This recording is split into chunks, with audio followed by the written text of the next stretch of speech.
ഇവിടെ സമൂഹം പുറത്താക്കപ്പെട്ടവർക്കുള്ളതാണ്. ഇത് തിരുവനന്തപുരത്തിൻ്റെ കഥ. എന്നാൽ ലോകത്തെല്ലായിടത്തും ഇത്തരത്തിൽ ഭിന്നശേഷിക്കാർ സന്തോഷം അനുഭവിക്കുന്നുണ്ടോ എന്ന് ചോദിച്ചാൽ നമുക്ക് ചരിത്രം ചികഞ്ഞു നോക്കേണ്ടി വരും. സംസ്കാരങ്ങളുടെ ഈറ്റില്ലമെന്നറിയപ്പെടുന്ന ഗ്രീസിൽ നിന്ന് തുടങ്ങണം ഭിന്നശേഷിക്കാരുടെ കഥയും പൊരുളും. വിവിധ സംസ്കാരങ്ങൾ, മതങ്ങൾ, വിവിധ ഭൂവിഭാഗങ്ങൾ, ജാതികൾ എന്നിങ്ങനെ എല്ലാ മാനുഷിക പരിച്ഛേദങ്ങളിലും ഭിന്നശേഷിക്കാർ പല രീതിയിലാണ് പരിഗണിക്കപ്പെട്ടിരുന്നത്. ഭിന്നശേഷിക്കാരുടെ പരിപാലന ചരിത്രം സങ്കീർണവും ബഹുമുഖവുമായ വിഷയമാണ്. കേരളത്തിലെ സാമൂഹ്യനീതി വകുപ്പിൻ്റെ വെബ്സൈറ്റ് അനുസരിച്ച് പാർശ്വവൽക്കരിക്കപ്പെട്ട പൗരന്മാർ, വൃദ്ധർ, ശാരീരിക വൈകല്യമുള്ളവർ, മാനസിക വെല്ലുവിളി നേരിടുന്നവർ എന്നിവരുടെ സംരക്ഷണത്തിനായി 33 സർക്കാർ സ്ഥാപനങ്ങളുണ്ട്. ഭിന്നശേഷിക്കാർക്കുള്ള തൊഴിൽ പരിശീലന കേന്ദ്രങ്ങൾ തുടങ്ങിയവ കേരളത്തിലെ വിവിധ ജില്ലകളിൽ പ്രവർത്തിക്കുന്നുണ്ട്. തിരുവനന്തപുരം ജില്ലയിൽ തന്നെ പാർശ്വവൽക്കരിക്കപ്പെട്ടവരെയും ഭിന്നശേഷിക്കാരെയും പരിപാലിക്കുന്ന 5 സർക്കാർ സ്ഥാപനങ്ങൾ നിലവിലുണ്ട്. കേരളത്തിലെ വിവിധ ജില്ലകളിലായി സ്വകാര്യ സന്നദ്ധ സംഘടനകൾ നടത്തുന്ന ഭിന്നശേഷിക്കാരുടെ സേവനത്തിനായി 387 സ്ഥാപനങ്ങൾ പ്രവർത്തിക്കുമ്പോൾ തിരുവനന്തപുരം ജില്ലയിൽ 17 സ്ഥാപനങ്ങളുണ്ട്. സ്വകാര്യ NGOകൾ നടത്തുന്ന സ്ഥാപനങ്ങളും ഇക്കൂട്ടത്തിൽപ്പെടുന്നു. 2015 ഭിന്നശേഷി സെൻസസ് അനുസരിച്ച് 19 വയസ്സിന് താഴെയുള്ള ഭിന്നശേഷിക്കാരായ 1,30,798 കുട്ടികളാണ് കേരളത്തിൽ ഉള്ളത്. അവരിൽ 21,533 പേർ ബൗദ്ധിക വൈകല്യമുള്ളവരും 8,697 പേർക്ക് സംസാര ഭാഷാ വൈകല്യങ്ങളും 6,833 പേർക്ക് പഠന വൈകല്യങ്ങളുമുണ്ട്.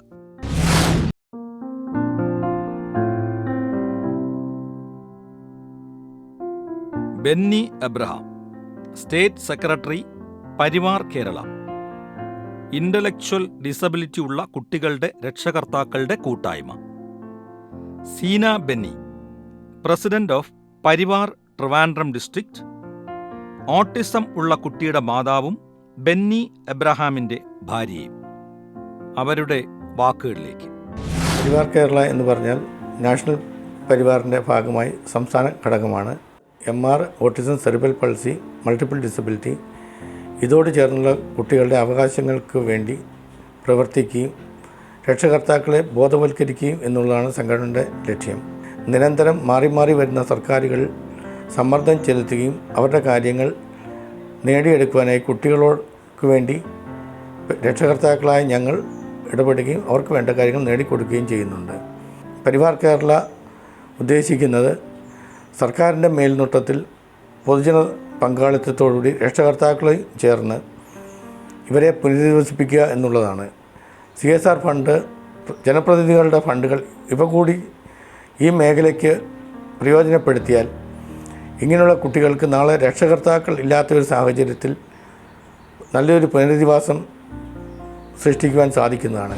ചില ഓട്ടിസം ഒട്ടും തിരിച്ചറിയാൻ പറ്റാത്ത ഒരു ഇതാണ്. കാരണം കുട്ടികളെ കണ്ടാൽ നോർമലായി തന്നെ ആയിരിക്കും ഇരിക്കുന്നത്. ചെറിയ പ്രായത്തിൽ തന്നെ നമ്മൾ ആ തെറാപ്പികൾ സ്റ്റാർട്ട് ചെയ്താൽ കുഞ്ഞിന് പെട്ടെന്ന് തന്നെ ഡെവലപ്മെൻറ്റ് പെട്ടെന്നുണ്ടാകും.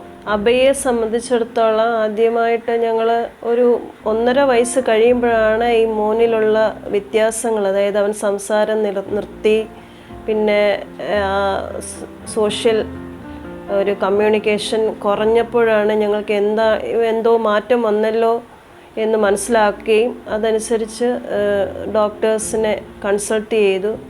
ആദ്യമൊക്കെ അത് കണ്ടുപിടിക്കാൻ സാധിച്ചില്ല. പിന്നീട് ഞങ്ങൾ വെല്ലൂർ ചെന്നാണ് ഇങ്ങനെ ഒരു ട്രീറ്റ്മെൻറ്റ് കൺസൾട്ടേഷനിലൂടെയാണ് ഇങ്ങനെ ഓട്ടിസം എന്നൊരു അസുഖത്തെപ്പറ്റി അറിയുന്നത് തന്നെ.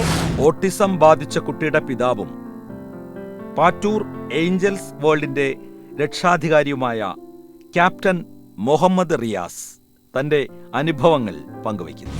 മന്ദാരച്ചെപ്പുണ്ടോ മാണിക്കല്ലുണ്ടോ കയ്യിലാമതിയേ കുന്നും തേരും മയമ്പൂണ്ടോ അമ്പം വാരുടെ ചോറുണ്ടോ. ഓട്ടിസം സ്പെക്ട്രം ബാധിച്ച റൈജൽ റിയാസ് എന്ന് പറയുന്ന കുട്ടിയുടെ ഫാദറാണ് ഞാൻ. പ്രധാനപ്പെട്ട ഭിന്നശേഷിക്കാരിൽ നമ്മൾ പറയുന്നത് autism, cerebral palsy, mentally retardation, down syndrome ഇങ്ങനെയുള്ള ഇൻ്റലക്ച്വലി ഡിസേബിൾഡ് ആയിട്ടുള്ള എല്ലാ വിഭാഗത്തിലും ഏറ്റവും കൂടുതൽ വിഷമത അനുഭവിക്കുന്ന ഒരു വിഭാഗമാണ് ഓട്ടിസവും സെറിബ്രൽ പാൾസിയും. എൻ്റെ മകൻ വളരെ കുഞ്ഞായിരുന്ന സമയത്ത് ഞാനൊക്കെ ഇത് പുറത്ത് പറയാനായിട്ടുള്ള ഒരു മടിയുണ്ടായിരുന്നു. അതായത് മറ്റുള്ളവരൊക്കെ അറിഞ്ഞു കഴിഞ്ഞാൽ അയ്യോ എൻ്റെ കുട്ടി ഇങ്ങനത്തെ കുട്ടിയാണ് എന്നുള്ള ഒരു തോന്നൽ, ഒരു ഷെയിമായിട്ട് കരുതിയിരുന്നൊരു സമയമുണ്ടായിരുന്നു. അന്നൊക്കെ ഞാനും ഭാര്യയൊക്കെ വളരെയധികം മാനസിക ദുഃഖങ്ങളൊക്കെ അനുഭവിച്ച സമയമാണ്. പിന്നീടാണ് ഞങ്ങൾ സ്വയം മനസ്സിലാക്കി ഇതൊക്കെ ഇതിൻ്റെ ഒരു ഭാഗമാണെന്നും അങ്ങനെയാണ് പിന്നെ ആ കുട്ടികളുമായിട്ട് ഞങ്ങൾ മറ്റുള്ളവരുമായിട്ട് ഇടപഴകാനൊക്കെയുള്ള ഒരു രീതിയിലേക്ക് വരാൻ കഴിഞ്ഞത്. ഏഞ്ചൽസ് വേൾഡ് എന്ന പേരിൽ പാറ്റൂർ ട്രിവാൻഡ്രത്ത് സ്ഥാപനം ഞങ്ങൾ തുടങ്ങിയിട്ടുണ്ട്. ഈ കുട്ടികൾക്ക് ഒരു പുതിയ ഒരു ട്രെയിനിങ് മെത്തേഡ്, അപ്പോൾ അവർക്ക് ഓരോരുത്തർക്കും അവർക്ക് ഇഷ്ടമുള്ള കാര്യങ്ങൾ ചെയ്യാനുള്ള അവസരങ്ങൾ, അല്ലെങ്കിൽ സ്വിമ്മിങ്ങിന് കൊണ്ടുപോവുക, കളിക്കാൻ കൊണ്ടുപോവുക, ചിലർക്ക് യാത്ര ചെയ്യാൻ വളരെ ഇഷ്ടമാണ്. അങ്ങനെ ചെയ്തു കഴിഞ്ഞപ്പം വളരെ വളരെ വളരെ വലിയ വ്യത്യാസങ്ങൾ ഇവരിൽ വന്നു തുടങ്ങി. കൊച്ചു കൊച്ചു കൂട്ടായ്മകൾ വരുന്നതായിരിക്കും നല്ലതെന്നാണ് എൻ്റെ പക്ഷം. Pattoor Angeles world president Manikandan നായരുടെ വാക്കുകളിലേക്ക്. ദൈനംദിന കാര്യങ്ങൾ നോക്കാൻ പോലും കഴിയില്ലാത്ത കുട്ടികളാണ് ഏറെ. അത്തരത്തിലുള്ള കാര്യങ്ങളിൽ പരിശീലനം നൽകുകയും ഒരു സാധാരണ കുട്ടിയെ പോലെ ജീവിക്കാനുള്ള സാഹചര്യം ഒരുക്കുക എന്ന് പറഞ്ഞാണ് നമ്മുടെ ലക്ഷ്യം. ഈ കുട്ടികളെ സംബന്ധിച്ചിടത്തോളം അവരുടെ ദൈനംദിന കാര്യങ്ങൾ നോക്കാൻ പോലും കഴിയില്ലാത്ത കുട്ടികളാണ് ഏറെ. അവരുടെ അത്തരത്തിലുള്ള കാര്യങ്ങളിൽ പരിശീലനം നൽകുകയും അവരെ ഒരു സാധാരണ കുട്ടിയെ പോലെ ജീവിക്കാനുള്ള സാഹചര്യം ഒരുക്കുക എന്ന് പറഞ്ഞാണ് നമ്മുടെ ലക്ഷ്യം. 4 പേരൻസ് ദിവസവും ഉണ്ടാകുന്നു. അതോടൊപ്പം സ്റ്റാഫ്, ഒരു ടീച്ചറും കെയർ ടേക്കറുമായ 2 പേരും ഇവിടെ വർക്ക് ചെയ്യുന്നുണ്ട്. ഗവൺമെന്റ് ആയാലും ശരി, മറ്റ് കൊടുക്കുന്ന അസിസ്റ്റൻസിനെ കുറിച്ച് അത് യഥാർത്ഥ കൈകളിൽ കിട്ടുന്നില്ല എന്നുള്ളതൊരു വസ്തുതയാണ്. ശ്രദ്ധിക്കാം ചില ചിന്തകളെ. ശ്രദ്ധ ചാരിറ്റബിൾ സൊസൈറ്റി തിരുവനന്തപുരം ജില്ലാ സെക്രട്ടറി വിജയകൃഷ്ണൻ. എൻ്റെ ഒരു മകളുണ്ട്. അതുപോലെ ഈ സൊസൈറ്റിയുടെ മെമ്പേഴ്സ് എല്ലാം പാരൻസ് തന്നെയാണ്. സ്പെഷ്യൽ പാരൻസിൻ്റെ ഒരു അസോസിയേഷനാണിത്. കഴിഞ്ഞ 10 വർഷമായിട്ട് ഞങ്ങൾ തിരുവനന്തപുരം ഫോർട്ട് കേന്ദ്രമാക്കി പ്രവർത്തിക്കുന്നു. സാമൂഹ്യ നീതി വകുപ്പിൻ്റെ കൂടെ സഹായത്തോടെ 2014 മുതൽ ഞങ്ങളിവിടെ ഈ വിഭാഗം കുട്ടികൾക്കായിട്ട് ഒരു പരിശീലന കേന്ദ്രം നടത്തി വരുന്നുണ്ട്. അക്കാഡമിക്സിനെ സപ്പോർട്ട് ചെയ്യുന്ന വിധത്തിൽ കമ്പ്യൂട്ടർ ബേസ്ഡ് ആയിട്ടുള്ള ട്രെയിനിങ്ങും ബാക്കി വൊക്കേഷണൽ ക്രാഫ്റ്റ്, ആർട്ട്, സ്പോർട്സ് അങ്ങനെയുള്ള കാര്യങ്ങളിലാണ് ഞങ്ങൾ ട്രെയിനിങ് കൊടുത്തുകൊണ്ടിരിക്കുന്നത്. സ്പീച്ച് തെറാപ്പിസ്റ്റ് അല്ലെങ്കിൽ ഓക്യുപ്പേഷണൽ ബിഹേവിയർ തെറാപ്പിസ്റ്റ് ഇങ്ങനെയുള്ളവരുടെ അഭാവം അവർ ആവശ്യത്തിന് ഇല്ലാത്തതുകൊണ്ട് ഉള്ളവർ തന്നെ അമിതമായിട്ടുള്ള സാലറിക്ക് മാത്രമേ പ്രവർത്തിക്കുള്ളൂ. അപ്പോൾ അങ്ങനെയൊക്കെ വരുമ്പോൾ നമുക്ക് അവരുടെ സേവനം കിട്ടാത്തതുകൊണ്ട് ഇവരുടെ പരിശീലനത്തിലൊക്കെ നമുക്ക് ഒരുപാട് പുറകോട്ട് നിൽക്കും നമ്മുടെ ഈ കുട്ടികൾ. ഈ പാട്ട് പാടുക അല്ലെങ്കിൽ പല കാര്യങ്ങളും ചെയ്യുന്ന കുട്ടികൾക്ക് ചെവിയിൽ നമ്മളത് ഒന്ന് കേൾക്കാൻ പറ്റുന്ന വിധത്തിൽ ഒരു ഓഡിയോ സപ്പോർട്ട് കൊടുത്തു കഴിഞ്ഞാൽ അവർക്ക് കുറേയും കൂടെ കാര്യങ്ങൾ ചെയ്യാൻ പറ്റും. പ്രോംപ്റ്റിങ് ഇവരെ എല്ലാ പ്രവർത്തനങ്ങളും, ഇപ്പോൾ തൊഴിലായാലും ക്രാഫ്റ്റ് ആയാലും അതുപോലെ പാട്ട് പാടാനായാലും എന്ത് കാര്യം അങ്ങനെ ഒരു സപ്പോർട്ട് കിട്ടിക്കഴിഞ്ഞാൽ കുറേ കുട്ടികൾക്ക് വളരെയധികം കാര്യങ്ങൾ ചെയ്യാൻ പറ്റും. ഇപ്പോൾ ഇവിടെ 78 പേരാണ് രജിസ്റ്റർ ചെയ്തിട്ടുള്ളത്. ആവറേജ് അറ്റൻഡൻസ് എന്ന് പറഞ്ഞാൽ ഒരു 40-50 ഉണ്ടാവും. നമ്മൾ ശ്രദ്ധ ചാരിറ്റബിൾ സൊസൈറ്റി എയിം ചെയ്യുന്നത് ഒരു റെസിഡൻഷ്യൽ, കാരണം ഞങ്ങൾക്കെല്ലാം ഈ സ്പെഷ്യൽ പാരൻസിനെ സംബന്ധിച്ചിട്ടുള്ള ആവലാതി എന്ന് പറയുന്നത് അതാണ്. നമുക്ക് ശേഷം എന്നുള്ളതിനേക്കാളും നമ്മൾ കുറച്ചും കൂടെ നമ്മളെ പേടിപ്പെടുത്തുന്ന ഒരു കാര്യം, നമ്മളിപ്പോൾ കിടപ്പിലായിപ്പോയാൽ നമ്മുടെ മക്കളുടെ അവസ്ഥ കണ്ടുകൊണ്ട് നമുക്ക് ജീവിക്കേണ്ട ഒരു കാര്യമൊക്കെ ഉണ്ട്. അവരുടെ വീട്ടിൽ താമസിക്കുമ്പോഴുള്ളൊരു അന്തരീക്ഷവും ഒപ്പം ഇത്തരം കാര്യങ്ങളും കൂടെ ഉള്ളുന്ന ഒരു വില്ലേജ് പോലത്തെ ഒരു സാധനമാണ് നമ്മുടെ മനസ്സിലുള്ളത്. അതായത് ഈ പറഞ്ഞ പോലെ സാമ്പത്തികമായിട്ടുള്ള പ്രശ്നങ്ങൾ അവിടെ ഉണ്ട്. ഭിന്നശേഷി കുട്ടികളെക്കുറിച്ച് പോത്തൻകോട് കാരുണ്യ ബഡ് സ്കൂൾ പ്രധാനാധ്യാപിക സുജിമ സംസാരിക്കുന്നു. ഞാൻ ഇതിലേക്ക് വരാൻ കാരണം എനിക്ക് 2 കുട്ടികൾ, ഒരു മോനും മോളും ഉണ്ടായിരുന്നു. അവർക്ക് ഇതുപോലെ കണ്ടിന്യൂസ് ആയിട്ട് ഫിറ്റ്സ് വരുമായിരുന്നു.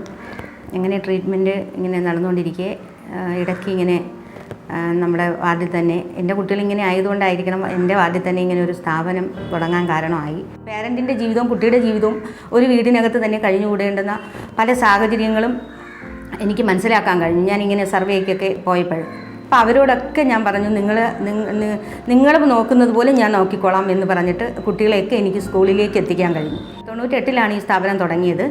2004 ആയപ്പോഴത്തേക്ക് ആണ് പിന്നെ ഒരു ചെറിയ റൂമിലായിരുന്നു പഞ്ചായത്ത് ഓഫീസിനടുത്ത് ഈ സ്ഥാപനം തുടങ്ങിയത്. 18 വയസ്സ് കഴിഞ്ഞ കുട്ടികൾ വരുമ്പോഴത്തേക്ക് എങ്ങനെ അവരുടെ ഉപജീവനോപാധി മെച്ചപ്പെടുത്തുക എന്നുള്ളതായിരുന്നു പിന്നെ തുടർന്ന് ഞങ്ങൾ ഫിസിയോതെറാപ്പി, സ്പീച്ച് തെറാപ്പി ബഡ് സ്ഥാപനങ്ങളിൽ ഞങ്ങൾക്കിവിടെ നൽകാൻ കഴിയുന്നുണ്ട്. ഇപ്പോൾ ഞങ്ങളുടെ സ്കൂളിൽ തന്നെ പ്രൊഫഷണലായിട്ട് ഒരു ഗ്രൂപ്പിൽ ഗവൺമെൻറ് തലത്തിലൊക്കെ പെർഫോം ചെയ്യുന്ന ഒരു 12ഓളം കുട്ടികളുണ്ട്. അതിലൂടെ അവർക്കൊരു ഇൻകം കിട്ടുന്നുണ്ട്. ഇപ്പോൾ ഞങ്ങൾ ചെയ്യുന്ന ട്രെയിനിങ് എന്ന് പറയുന്നത് notepad, office file, paper pen, പിന്നെ ജെൽ ക്യാൻഡിൽ, ഇത് വളരെ വ്യാപകമായിട്ട് ഞങ്ങൾ ഇവിടെ നിന്ന് സെയിൽ ചെയ്യുന്നുണ്ട്. അതായത് തൊഴിൽ ചെയ്യാൻ വില്ലിങ് ആയ പാരൻറ്റിനെ ഉൾപ്പെടുത്തി ഞങ്ങളൊരു 2 യൂണിറ്റ് ഉണ്ടാക്കി. 5 വെച്ചിട്ടുള്ള പാരൻറ്റ് യൂണിറ്റ് ഉണ്ടാക്കി. അത് കരുണ ME യൂണിറ്റ് എന്ന രീതിയിൽ വളരെ നല്ല രീതിയിൽ അത് പോകുന്നുണ്ട്. അപ്പോൾ ഇത്തരം പ്രവർത്തനങ്ങൾ നല്ല രീതിയിൽ നടക്കുന്നത് കൊണ്ട് ആണ് ഞങ്ങളുടെ സ്ഥാപനത്തെ ജില്ലയിൽ തന്നെ ഏറ്റവും നല്ല ബഡ് സ്കൂളായിട്ട് അംഗീകരിക്കുകയും 2019 തദ്ദേശ സ്വയംഭരണ വകുപ്പിൻ്റെ ആദരവും എനിക്ക് ലഭിക്കുകയുണ്ടായി.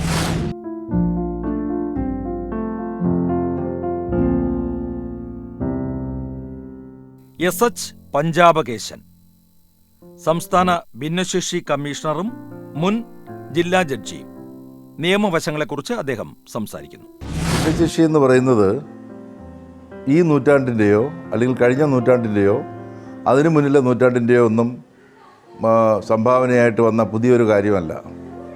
മഹാഭാരതത്തിൽ ഏറ്റവും പ്രധാനപ്പെട്ട നെടും തൂണെന്ന് പറയാവുന്ന ഒരു ക്യാരക്ടർ എന്ന് പറയുന്നത് ധൃതരാഷ്ട്രമാണ്. അദ്ദേഹം ഭിന്നശേഷിക്കാരനായിരുന്നു, നമുക്കെല്ലാവർക്കും അറിയാം. അദ്ദേഹം ബ്ലൈൻഡായിരുന്നു. ലോകത്തിൽ ഏറ്റവും മഹത്തായ ഭരണഘടനയാണ് നമുക്കുള്ളത്. പക്ഷേ നമ്മുടെ ഭരണഘടനയ്ക്കകത്ത് ഭിന്നശേഷിക്കാരുടെ കാര്യങ്ങൾ പ്രതിപാദിക്കുന്ന ഒരു ഡയറക്റ്റ് പ്രൊവിഷൻ ഇല്ലാണ്ട് പോയി. ഇന്ത്യയിൽ ആദ്യമായിട്ട് ഭിന്നശേഷിക്കാരുടെ അവകാശത്തിന് സംരക്ഷിക്കുന്നതിനായി അതിനെ ലക്ഷ്യമിട്ടുകൊണ്ട് ഒരു നിയമം ഉണ്ടാകുന്നത് 95-ലാണ്.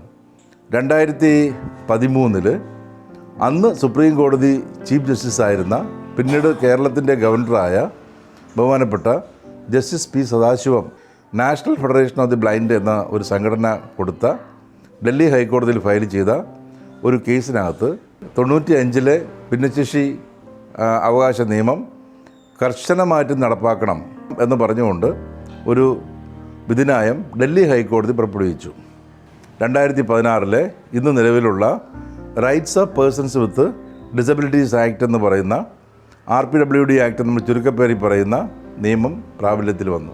അതിൽ 3-ാം വകുപ്പ് മുതൽ 48-ാം വകുപ്പ് വരെയും പറഞ്ഞിരിക്കുന്നത് ഭിന്നശേഷി വ്യക്തികളുടെ അവകാശമാണ്. ആ അവകാശം ലംഘിക്കപ്പെട്ടാൽ ഏതെങ്കിലും വ്യക്തിയോ സ്ഥാപനങ്ങളോ അവകാശത്തിനെതിരായി പ്രവർത്തിക്കുകയോ പെരുമാറുകയോ ചെയ്തു കഴിഞ്ഞാൽ 5 ലക്ഷം രൂപ വരെ പിഴയിടാം എന്നും അതിനകത്ത് നിയമവ്യവസ്ഥയുണ്ട്. 37-ാം വകുപ്പിനകത്ത് ഭവന പദ്ധതികളിൽ പ്രത്യേക പരിരക്ഷ, അതായത് 5% സംവരണം വേണം എന്നൊരു വകുപ്പ് കിടപ്പുണ്ടായിരുന്നു. 18 വയസ്സ് വരെയുള്ള കുട്ടികൾക്ക് വീടിൻ്റെ അടുത്തുള്ള സ്കൂളിൽ പഠിക്കാനുള്ള അവകാശമുണ്ട്. MBBS ഉൾപ്പെടെയുള്ള കോഴ്സുകൾക്ക് ഭിന്നശേഷിക്കാർക്ക് 5% സംവരണം നമ്മുടെ രാജ്യത്ത് നടപ്പാക്കിയിട്ടുണ്ട്, സംസ്ഥാനത്ത് നിലവിലുണ്ട്. തുല്യത പ്ലസ് ധർമ്മം ആണ് ഇക്വിറ്റി എന്ന് പറയുന്നത്. അർഹതപ്പെട്ടത് നമ്മൾ ആവശ്യപ്പെടുന്നതിൽ തെറ്റില്ല. അത് കിട്ടാതെ വരുമ്പോൾ പരിഹാരങ്ങൾക്ക് വേണ്ടി അവർക്ക്, അങ്ങനെയുള്ള ആൾക്കാർക്ക് തീർച്ചയായിട്ടും സംസ്ഥാന ഭിന്നശേഷി കമ്മീഷണറേറ്റിലേക്ക് ഹർജി തരാം. അത് പരിശോധിക്കും, സത്വര നടപടിയെടുക്കും. SM വിജയാനന്ദ് IAS മുൻ ചീഫ് സെക്രട്ടറി. ശ്രവിക്കാം അദ്ദേഹത്തിൻ്റെ വാക്കുകൾ. കേരളത്തിൽ ജനകീയ ആസൂത്രണ ഭാഗമായിട്ട് 2001 മുതൽ പ്രത്യേകം ഫണ്ട് ഭിന്നശേഷിയുള്ളവർക്ക് വേണ്ടി നീക്കിവെച്ചിട്ടുണ്ട്. അത് ആദ്യം 5%, അത് 2012 മുതൽ 10%. ഈ വർഷത്തെ പ്ലാൻ നോക്കിയാൽ ഏകദേശം 10%, 700 കോടി വരും. അപ്പോൾ അതിൻ്റെ ഭാഗമായിട്ട് എല്ലാ തദ്ദേശ സ്വയംഭരണ സ്ഥാപനങ്ങളും, ജില്ലാ പഞ്ചായത്ത് മുതൽ ഗ്രാമപഞ്ചായത്ത് വഴി മുനിസിപ്പാലിറ്റി, കോർപ്പറേഷൻ എല്ലാം ഈ വിഭാഗങ്ങൾക്ക് വേണ്ടി ആസൂത്രണം ചെയ്യണം. ആ വിഭാഗങ്ങളുടെ സ്റ്റാറ്റസ്, ഡിസബിലിറ്റിയുടെ സ്റ്റാറ്റസ് എന്താണ്, അത് മനസ്സിലാക്കി ചെയ്യണം എന്നുള്ളതാണ് നിബന്ധന. 2002-03 തിരുവനന്തപുരത്ത് വെങ്ങാനൂർ പഞ്ചായത്തിൽ അന്ന് അവിടെ ഇരുന്ന ഗ്രാമപഞ്ചായത്ത് പ്രസിഡൻറ്റ് ശ്രീ റൂഫസ് ഡാനിയലിൻ്റെ പേഴ്സണൽ ഇനിഷ്യേറ്റീവിൽ കുടുംബശ്രീയുടെ സഹായത്തോടുകൂടി ഒരു സർവേ നടത്തി. പേഴ്സൺസ് വിത്ത് മെൻ്റൽ ഡിസബിലിറ്റീസ്, അവിടെ ഇത്ര കുട്ടികളുണ്ടല്ലോ എന്നുള്ളത് അവിടുത്തെ പഞ്ചായത്ത് മെമ്പർമാർക്ക് പോലും അതിശയമായിരുന്നു. അങ്ങനെയാണ് ബഡ് സ്കൂൾ തുടങ്ങിയത്. ഇന്ന് അത് വലിയ പ്രസ്ഥാനമായിട്ട് മാറി. 2015 കേരളത്തിലുള്ള 100% ഡിസബിലിറ്റി സർവേ നടത്തിയിട്ടുണ്ട്. എനിക്കൊന്ന് ആദ്യത്തെ ഒരു സംസ്ഥാനമാണ്. അതിൻ്റെ ഡേറ്റ ഉണ്ട്. ആ ഡേറ്റ പഞ്ചായത്ത് തലത്തിലും വാർഡ് തലത്തിലും ഉണ്ട്. അപ്പോൾ പാലിയേറ്റീവ് കെയർ മാതൃകയിൽ ബഡ് സ്കൂളിൻ്റെ ചില ലെസൺസും ഉൾക്കൊള്ളിച്ച് കേരളത്തിൽ നല്ലൊരു പ്രോഗ്രാമായിട്ട് തദ്ദേശ സ്വയംഭരണ സ്ഥാപനങ്ങളുടെ നേതൃത്വത്തിൽ സോഷ്യൽ ജസ്റ്റിസ് ഡിപ്പാർട്ട്മെൻറ്റും സന്നദ്ധ സംഘടനകളും എല്ലാവരുടെയും കുടുംബശ്രീയും എല്ലാവരുടെയും ഇൻവോൾവ്മെൻറ്റ് വെച്ച് എനിക്കൊന്ന് ഒരു ഇൻ്റർനാഷണൽ മോഡലായിട്ട് നമുക്ക് care of disability with focus on mental disability നമുക്ക് ചെയ്യാൻ കഴിയുമെന്നാണ് എൻ്റെ ശക്തമായിട്ടുള്ള അഭിപ്രായം. ഭിന്നശേഷി പരിചരണത്തിൻ്റെ വിവിധ വശങ്ങളെക്കുറിച്ച് ആമുഖവുമായി ഫാദർ ജോർജ് ജോഷുവ, സംസ്ഥാന ഓർഫനേജ് കൺട്രോൾ ബോർഡ് മെമ്പർ, സംസ്ഥാന മെൻ്റൽ ഹെൽത്ത് അതോറിറ്റി മെമ്പർ. അദ്ദേഹത്തിൻ്റെ വാക്കുകളിലേക്ക്. മാനസിക തലത്തിൽ ഭിന്നശേഷിക്കാരായ ആളുകളുടെ അവരാണ് ഒരുപക്ഷെ ഏറ്റവും കൂടുതൽ ശ്രദ്ധ അർഹിക്കപ്പെടേണ്ട ആളുകൾ. എന്നാൽ ഏറ്റവും പിന്നാക്കാവസ്ഥയിലേക്ക് മാറ്റപ്പെട്ട ഒരു വിഭാഗവുമായിട്ടാണ് എനിക്ക് തോന്നിയിട്ടുള്ളത്. RPW ആക്ട് 2016 വന്നിട്ടുണ്ട്. അതുപോലെ തന്നെ മെൻ്റൽ ഹെൽത്തിന് വേണ്ടി 2017 മെൻ്റൽ ഹെൽത്ത് കെയർ ആക്ട് വന്നിട്ടുണ്ട്. ഇതിൻ്റെയൊക്കെ റൂളുകളും ഇതിൻ്റെയൊക്കെ റെഗുലേഷൻസും ഒക്കെ നമ്മൾ പരിശോധിച്ച് നോക്കിയാൽ നമുക്ക് കണ്ടെത്താൻ കഴിയുക ഇത് കേരളത്തോളമോ അല്ലെങ്കിൽ കേരളത്തിൻ്റെ ഇരട്ടിയോളമോ ഒക്കെ ഉള്ള ഒരു രാജ്യത്തിൽ 5 ലക്ഷമോ 6 ലക്ഷമോ ആളുകളുള്ള രാജ്യത്തിൽ നടപ്പാക്കാവുന്ന പല കാര്യങ്ങളുമാണ് സർക്കാരിന് നടപ്പാക്കാവുന്ന പല കാര്യങ്ങളുമാണ് നമ്മുടെ ആ നിയമത്തിൻ്റെ പശ്ചാത്തലത്തിലൊക്കെ പറഞ്ഞത്. എന്നാൽ നമ്മളെ സംബന്ധിച്ചിടത്തോളം നമ്മുടെ സർക്കാരിന് അത് സാധ്യമാകുന്ന തലമല്ലാത്തത് കൊണ്ടാണ് നോൺ ഗവൺമെൻറ് ഓർഗനൈസേഷൻ സർക്കാരിനെ സഹായിക്കാൻ വേണ്ടി ഈ കാര്യങ്ങൾ ചെയ്തുകൊണ്ടേയിരിക്കുന്നത്. 485 രൂപ 65 പൈസയാണ് ഒരു മാസം സർക്കാർ ഒരാൾക്ക് വേണ്ടി കെയർ ഹോമിൽ ചിലവാക്കുന്നത്. നോക്കണം, അമേരിക്കയിൽ $18,000 ചിലവാകും, യൂറോപ്പിൽ 15,000 യൂറോ ചിലവാകും. അവിടെയാണ് നമുക്ക് ഈ ചെറിയ തുക മാത്രമേ സർക്കാരിന് ചിലവാക്കാനുള്ളൂ. G Vijayaraghavan, founder CEO of Technopark Trivandrum, director at centre for autism and other disabilities rehabilitation research and education. അദ്ദേഹത്തിൻ്റെ വാക്കുകളിലേക്ക്. കേരളത്തിലെ പല വീടുകളിലും ചില അമ്മമാർക്കൊരു പ്രാർത്ഥനയുണ്ട്, ഞാൻ മരിക്കുന്നതിന് മുമ്പ് എൻ്റെ കുട്ടി മരിക്കണം. അങ്ങനെ ഒരമ്മയ്ക്കും പ്രാർത്ഥനയില്ലാത്ത, ആ രീതിയിലുള്ള ഒരു പ്രാർത്ഥന ഇല്ലാത്തൊരു കേരളം എങ്ങനെ സൃഷ്ടിക്കാമെന്നുള്ളതാണ് നമ്മൾക്ക് ആലോചിക്കേണ്ടത്.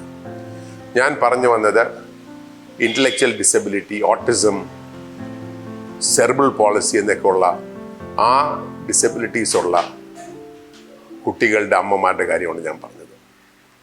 കാരണം അവർക്കാർക്കും ഒരു സഹായമില്ലാതെ ജീവിതം മുന്നോട്ട് കൊണ്ടുപോകാൻ സാധിക്കില്ല. NGOs, അതായത്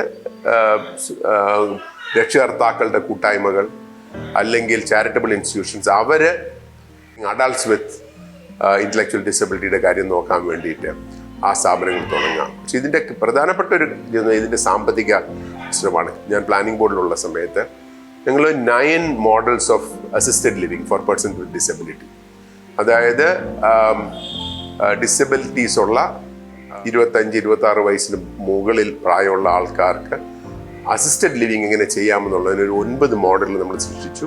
ഇന്ന് ഉള്ള ഒരു മോഡൽ നമ്മൾ കാണുന്നത്, കുറച്ച് സാമ്പത്തിക ശേഷിയുള്ള കുടുംബങ്ങൾ അവർ കുറേ പേര് കൂടെ ഒരുമിച്ച് ചേർന്ന് കുറച്ച് സ്ഥലം എവിടെയെങ്കിലും വാങ്ങി അവിടെ ആ കുടുംബങ്ങളും കൂടെ ജീവിക്കുന്നു. അങ്ങനെ വരുമ്പോഴത്തേക്ക് അവരിതിനെ അങ്ങോട്ടും ഇങ്ങോട്ടും സഹായിക്കുന്നു. ആ ഒരു കോഓപ്പറേറ്റീവ് ആയിട്ടുള്ള ഒരു മോഡൽ ആണ് ഇന്ന് നമുക്ക് കേരളത്തിൽ 1-2 സ്ഥലത്തുള്ളത്. ആ മോഡൽസ് നന്നായിട്ട് വർക്ക് ചെയ്യുന്നുണ്ട്. Shobha Tharoor Srinivasan, director, development for disability justice organisation, USA. I spent almost 2 decades as a director of development for a disability justice organization that had a mission to create fully inclusive communities. In California, USA, where I worked, state and federal law mandated that every person, without regard for the person's sex, race, religion, color, disability, medical condition, marital status, sexual orientation, primary language or immigration status is entitled to equal access to services provided in all business establishments and public agencies. This also meant that no person on the basis of mental, developmental, intellectual or physical disability may be unlawfully denied full and equal access to state-funded programs. This is a noteworthy mandate, and it is my opinion that within the Indian context, such provisions can and should be made for all citizens. It is imperative that persons with disabilities have the same choices as people who do not have disabilities. And one of this is the choice to live independently with or without supports in the community. It is imperative that all people with disabilities have a choice. Make it happen. Shinymol, Thiruvananthapuram ജില്ലാ സാമൂഹ്യനീതി officer, ജില്ലയിലെയും സംസ്ഥാനത്തെയും പ്രവർത്തനങ്ങളെക്കുറിച്ച്. 2015 സംസ്ഥാനത്ത് പ്രസിദ്ധീകരിച്ച ഭിന്നശേഷിക്കാരുടെ survey പ്രകാരം 21 തരം ഭിന്നശേഷിത്വമുള്ളവർ നമ്മുടെ സംസ്ഥാനത്തെ survey പ്രകാരം 7,94,834 പേരാണ്. അപ്പോൾ ഭിന്നശേഷിക്കാരെ സംബന്ധിച്ച് നമ്മൾ ഏറ്റവും കൂടുതൽ ഫേസ് ചെയ്യുന്ന ഒരു വെല്ലുവിളി എന്താണെന്ന് വെച്ചാൽ ഭിന്നശേഷിക്കാർ ആയിട്ടുള്ള 18 വയസ്സ് കഴിഞ്ഞ ഭിന്നശേഷിക്കാരുടെ റീഹാബിലിറ്റേഷനാണ്.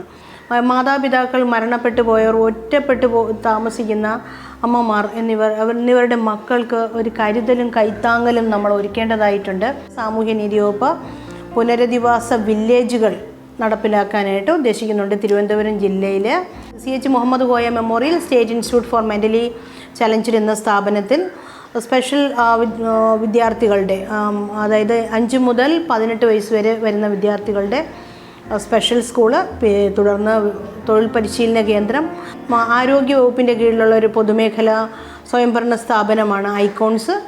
സാമൂഹ്യനീതി വകുപ്പിൻ്റെ മാതൃകാ സ്ഥാപനങ്ങളാണ് നിഷും നിബ്മറും. 18 വയസ്സിന് താഴെയുള്ള കുട്ടികൾക്ക് വേണ്ടിയിട്ടുള്ള സ്ഥാപനമാണ് home for mentally deficient children എന്നായിരുന്നു സ്ഥാപനത്തിൻ്റെ പഴയ പേര്. ഇപ്പോഴത് പുണ്യഭവൻ. സാമൂഹ്യനീതി വകുപ്പിൻ്റെ 18 വയസ്സിന് മുകളിലുള്ള മുതിർന്ന ആൺകുട്ടികൾക്ക് വേണ്ടിയിട്ടുള്ള സ്ഥാപനമാണ് പ്രതീക്ഷാ ഭവൻ. മുതിർന്ന സ്ത്രീകളുടെ പുനരധിവാസത്തിന് വേണ്ടിയിട്ടുള്ള സ്ഥാപനമാണ് പ്രത്യാശാ ഭവൻ. സാമൂഹ്യനീതി വകുപ്പ് ഗ്രാൻറ്റ് നൽകുന്ന അതിജീവനം പദ്ധതിയിൽ ഉൾപ്പെടുത്തി തിരുവനന്തപുരം ജില്ലയിൽ ഗ്രാൻറ്റ് നൽകുന്ന 2 സ്ഥാപനങ്ങളുണ്ട്. ബഥാനിയ റീഹാബിലിറ്റേഷൻ സെൻറ്ററും പിന്നെ അതുപോലെ തന്നെ ശ്രദ്ധ വൊക്കേഷണൽ ട്രെയിനിങ് സെൻറ്ററും. മാനസിക വെല്ലുവിളികൾ നേരിടുന്ന സ്ത്രീകളെയും പുരുഷന്മാരെയും സംരക്ഷിക്കുന്ന സ്ഥാപനങ്ങൾ 4 എണ്ണമാണ് തിരുവനന്തപുരം ജില്ലയിൽ പ്രവർത്തിക്കുന്നത്. നാലാഞ്ചിറയുള്ള സ്നേഹ വീട് എന്ന സ്ഥാപനം, അതുപോലെ തന്നെ അമ്മ സൈക്കോ സോഷ്യൽ റീഹാബിലിറ്റേഷൻ സെൻറ്റർ. സ്ത്രീകൾക്ക് വേണ്ടി ബെനഡിക്ട് മെന്നി കഴക്കൂട്ടം മേനംകുളത്ത് സ്ഥിതി ചെയ്യുന്നു. അതോടൊപ്പം തന്നെ മിതിർമല, തിരുവനന്തപുരം ജില്ലയിലുള്ള മിതിർമലയുള്ള സ്നേഹതീരം എന്ന സ്ഥാപനമുണ്ട്. ഭിന്നശേഷിക്കാരെ പ്രത്യേകിച്ചും ബൗദ്ധികമായ വെല്ലുവിളികൾ നേരിടുന്ന നാഷണൽ ട്രസ്റ്റിൻ്റെ പരിധിയിൽ വരുന്ന autism, cerebral palsy, intellectual disability എന്നിവയിൽ ഉൾപ്പെട്ട മൾട്ടിപ്പിൾ ഡിസബിലിറ്റീസ് എന്നിവ ഉൾപ്പെട്ട വിഭാഗക്കാർക്കായിട്ട് പ്രത്യേകമായ പദ്ധതികൾ ഉണ്ടാവേണ്ടതും അവരെയും കൂടി നമ്മളോടൊപ്പം കൊണ്ടുവരുന്നതിന് വേണ്ടി നമ്മൾക്ക് ഏവർക്കും ഒരുമിച്ച് കൈകോർക്കാം. അവർക്ക് വേണ്ടി വീണ്ടും വീണ്ടും അവസരങ്ങൾ ഉണ്ടാകട്ടെ എന്ന് പ്രാർത്ഥിക്കുന്നു.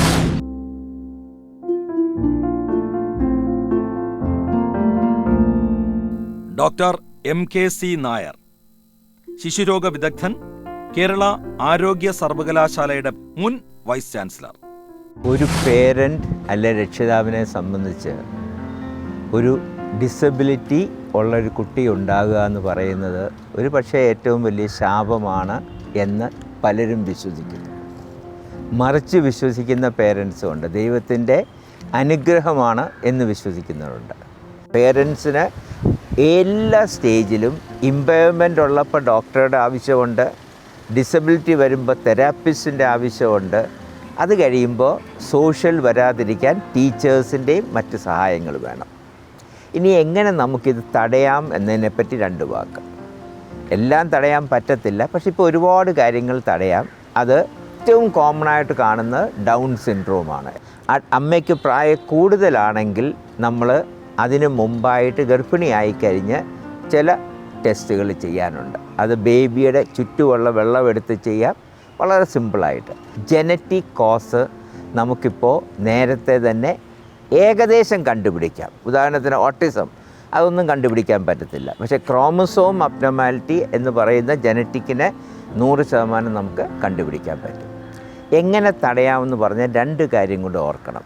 ഒന്ന്, റുബെല്ല എന്ന് പറഞ്ഞ ഇൻഫെക്ഷൻ കൊണ്ട് കണ്ണ് പോകാം, കാതു പോകാം. അപ്പോൾ അതുകൊണ്ടാണ് ഗവൺമെൻറ് സ്കൂളുകളിൽ റുബെല്ല വാക്സിനേഷൻ കൊടുക്കുന്നത്. അതിലും പ്രധാനമാണ് ഗർഭിണിയാവുന്നതിന് മുമ്പ് കല്യാണം ഫിക്സ് ചെയ്ത് കഴിഞ്ഞാൽ ഫോളിക് ആസിഡ് കഴിക്കണം, 5 മില്ലിഗ്രാം. ഈ ഫോളിക് ആസിഡ് ആദ്യത്തെ 24 ദിവസത്തിനകം കിട്ടിയില്ലെങ്കിൽ കുഞ്ഞിന് തലച്ചോറിനും സ്പൈനിനും ഒക്കെ നട്ടലിനകത്തുള്ള മജ്ജയ്ക്കൊക്കെ കുഴപ്പം വരാൻ സാധ്യതയുണ്ട്. 5 കാര്യം അറിയാമെങ്കിൽ സ്വന്തം കുഞ്ഞിന് കുഴപ്പമുണ്ടോ ഇല്ലയോ എന്ന് അമ്മയ്ക്ക് കണ്ടുപിടിക്കാം. അതായത് കുഞ്ഞിന് 2 മാസമാകുമ്പോൾ മുഖത്ത് നോക്കി ചിരിക്കണം, 4 മാസമാകുമ്പം കഴുത്തുറയ്ക്കണം, 8 മാസമാകുമ്പോൾ ഇരിക്കണം, 1 വയസ്സാകുമ്പോൾ നിൽക്കണം, കാണുന്നു, കേൾക്കുന്നു, ശ്രദ്ധിക്കുന്നു എന്ന് അമ്മ ഉറപ്പ് വരുത്തണം. ഇതിനാരുടെ ആവശ്യമില്ല, അമ്മയ്ക്ക് ചെയ്യാം. മാസം തികയാതെ പ്രസവിച്ചു അല്ലെങ്കിൽ തൂക്കം കുറയാതെ പ്രസവിച്ചാൽ നഴ്സറി കിടക്കും. അവിടുന്ന് ഡിസ്ചാർജ് ചെയ്യുമ്പോൾ കുട്ടി ആക്റ്റീവാണോ എന്ന് നമ്മൾ പ്രത്യേകം ശ്രദ്ധിക്കണം. ആക്റ്റീവാണോ, പാല് കുടിക്കുന്നുണ്ടോ, ഉറങ്ങുന്നുണ്ടോ, അതാണ് അമ്മ ശ്രദ്ധിക്കേണ്ടത്. ഡോക്ടർ ശ്രദ്ധിക്കേണ്ടത് എന്താണെന്ന് വെച്ചാൽ ഒരു അൾട്രാസൗണ്ട് സ്കാൻ തലച്ചോറിൻ്റെ ചെയ്യണം. കാരണം അതിനകത്ത് നമുക്ക് കണ്ടുപിടിക്കാം നാളെ എന്തെങ്കിലും പ്രശ്നം വരാൻ സാധ്യതയുണ്ടോ. ഇംഗ്ലണ്ടിലോ അമേരിക്കയിൽ പോയാൽ ഇവിടെ ഉള്ള അത്രയും ഫെസിലിറ്റി ഇല്ല എന്ന് ഞാൻ ഉറപ്പിച്ച് പറയാം. കാരണം അവിടുന്ന് ഗൾഫിൽ നിന്നൊക്കെ കുട്ടികൾ ഇങ്ങോട്ട് വരുന്നുണ്ട് ഇവിടെ ആ ഫെസിലിറ്റി കിട്ടാൻ. അവർ റിസർച്ച് നടത്തുന്നുണ്ട്, വലിയ സെൻറ്ററിൽ ഇതൊക്കെ ചെയ്യുന്നുണ്ട്. പക്ഷേ നാട്ടിൻപുറത്ത് അവൈലബിൾ അല്ല. അത് വെച്ച് നോക്കുമ്പോൾ കേരളമാണ് ലോകത്തെ ഏറ്റവും നല്ലതെന്ന് ഞാൻ പറയും. പക്ഷേ നമ്മൾ കൊടുക്കുന്ന സർവീസിന് വേണ്ടത്ര ക്വാളിറ്റി ഇല്ല, അത് റെക്കോർഡ് ചെയ്യുന്നില്ല, പേരൻസിനെ ഇൻവോൾവ് ചെയ്യത്തില്ല. ഡോക്ടർ PH മുഹമ്മദ് കുഞ്ഞ്, മുൻ paediatric neurology professor, SAT hospital, government medical college, Trivandrum. ജന്മന ബുദ്ധിവൈകല്യം, ഓട്ടിസം, മറ്റ് ഡെവലപ്മെൻ്റൽ പ്രശ്നങ്ങൾ ഉള്ള കുട്ടികളിൽ അസുഖത്തോടനുബന്ധിച്ച് തന്നെ കാണാവുന്ന ഒരു പ്രശ്നമാണ് അപസ്മാരം. അപസ്മാരം എന്ന് പറയുന്നത് തലച്ചോറിൽ നിന്നും വരുന്ന ഒരു പ്രത്യേക അസുഖമാണ്. പ്രസവ സംബന്ധമായ പ്രശ്നങ്ങൾ, ഗർഭാവസ്ഥയിൽ ഉണ്ടാകുന്ന പ്രശ്നങ്ങൾ, തലച്ചോറിൻ്റെ രൂപീകരണ സമയത്തുണ്ടാകുന്ന മാറ്റങ്ങൾ, ജനിതക അസുഖങ്ങൾ, ട്യൂമറുകൾ, രക്തസ്രാവം അല്ലെങ്കിൽ സ്ട്രോക്ക്, ഇതുപോലുള്ള എല്ലാ കാരണങ്ങൾ കൊണ്ടും അപസ്മാരം ഉണ്ടാകാം. ചില അവസരങ്ങൾ ജന്നി നീണ്ടു നിൽക്കാം. ഉദാഹരണത്തിന് 5 മിനിറ്റിൽ കൂടുതൽ നിൽക്കുകയാണെന്നുണ്ടെങ്കിൽ തീർച്ചയായിട്ടും കുട്ടിയെ ഉടൻ തന്നെ ആശുപത്രിയിൽ കൊണ്ടുപോകണം. പിന്നെ 1ൽ കൂടുതൽ തവണ ഒരാൾക്ക് ഇതുപോലുള്ള ജന്നി വരികയാണെങ്കിൽ തുടർച്ചയായുള്ള മരുന്നിൻ്റെ ആവശ്യവുമുണ്ട്.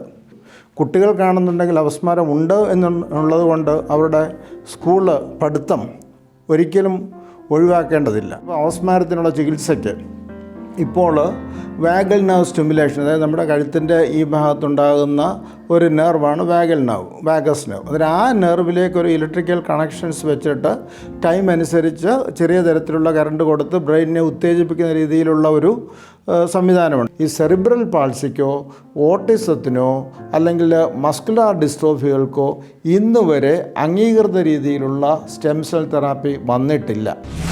Doctor Mohan Roy, psychiatrist, RMO, government medical college, Trivandrum.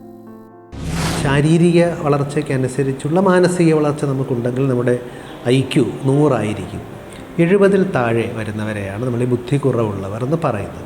50-നും 69-നും ഇടയിൽ മൈൽഡ് അഥവാ നമ്മളൊരു മൃദുവായ ബുദ്ധി വൈകല്യമുള്ളവർ യഥാർത്ഥത്തിൽ ഇതിലൊരു 85% ആൾക്കാരാണ്.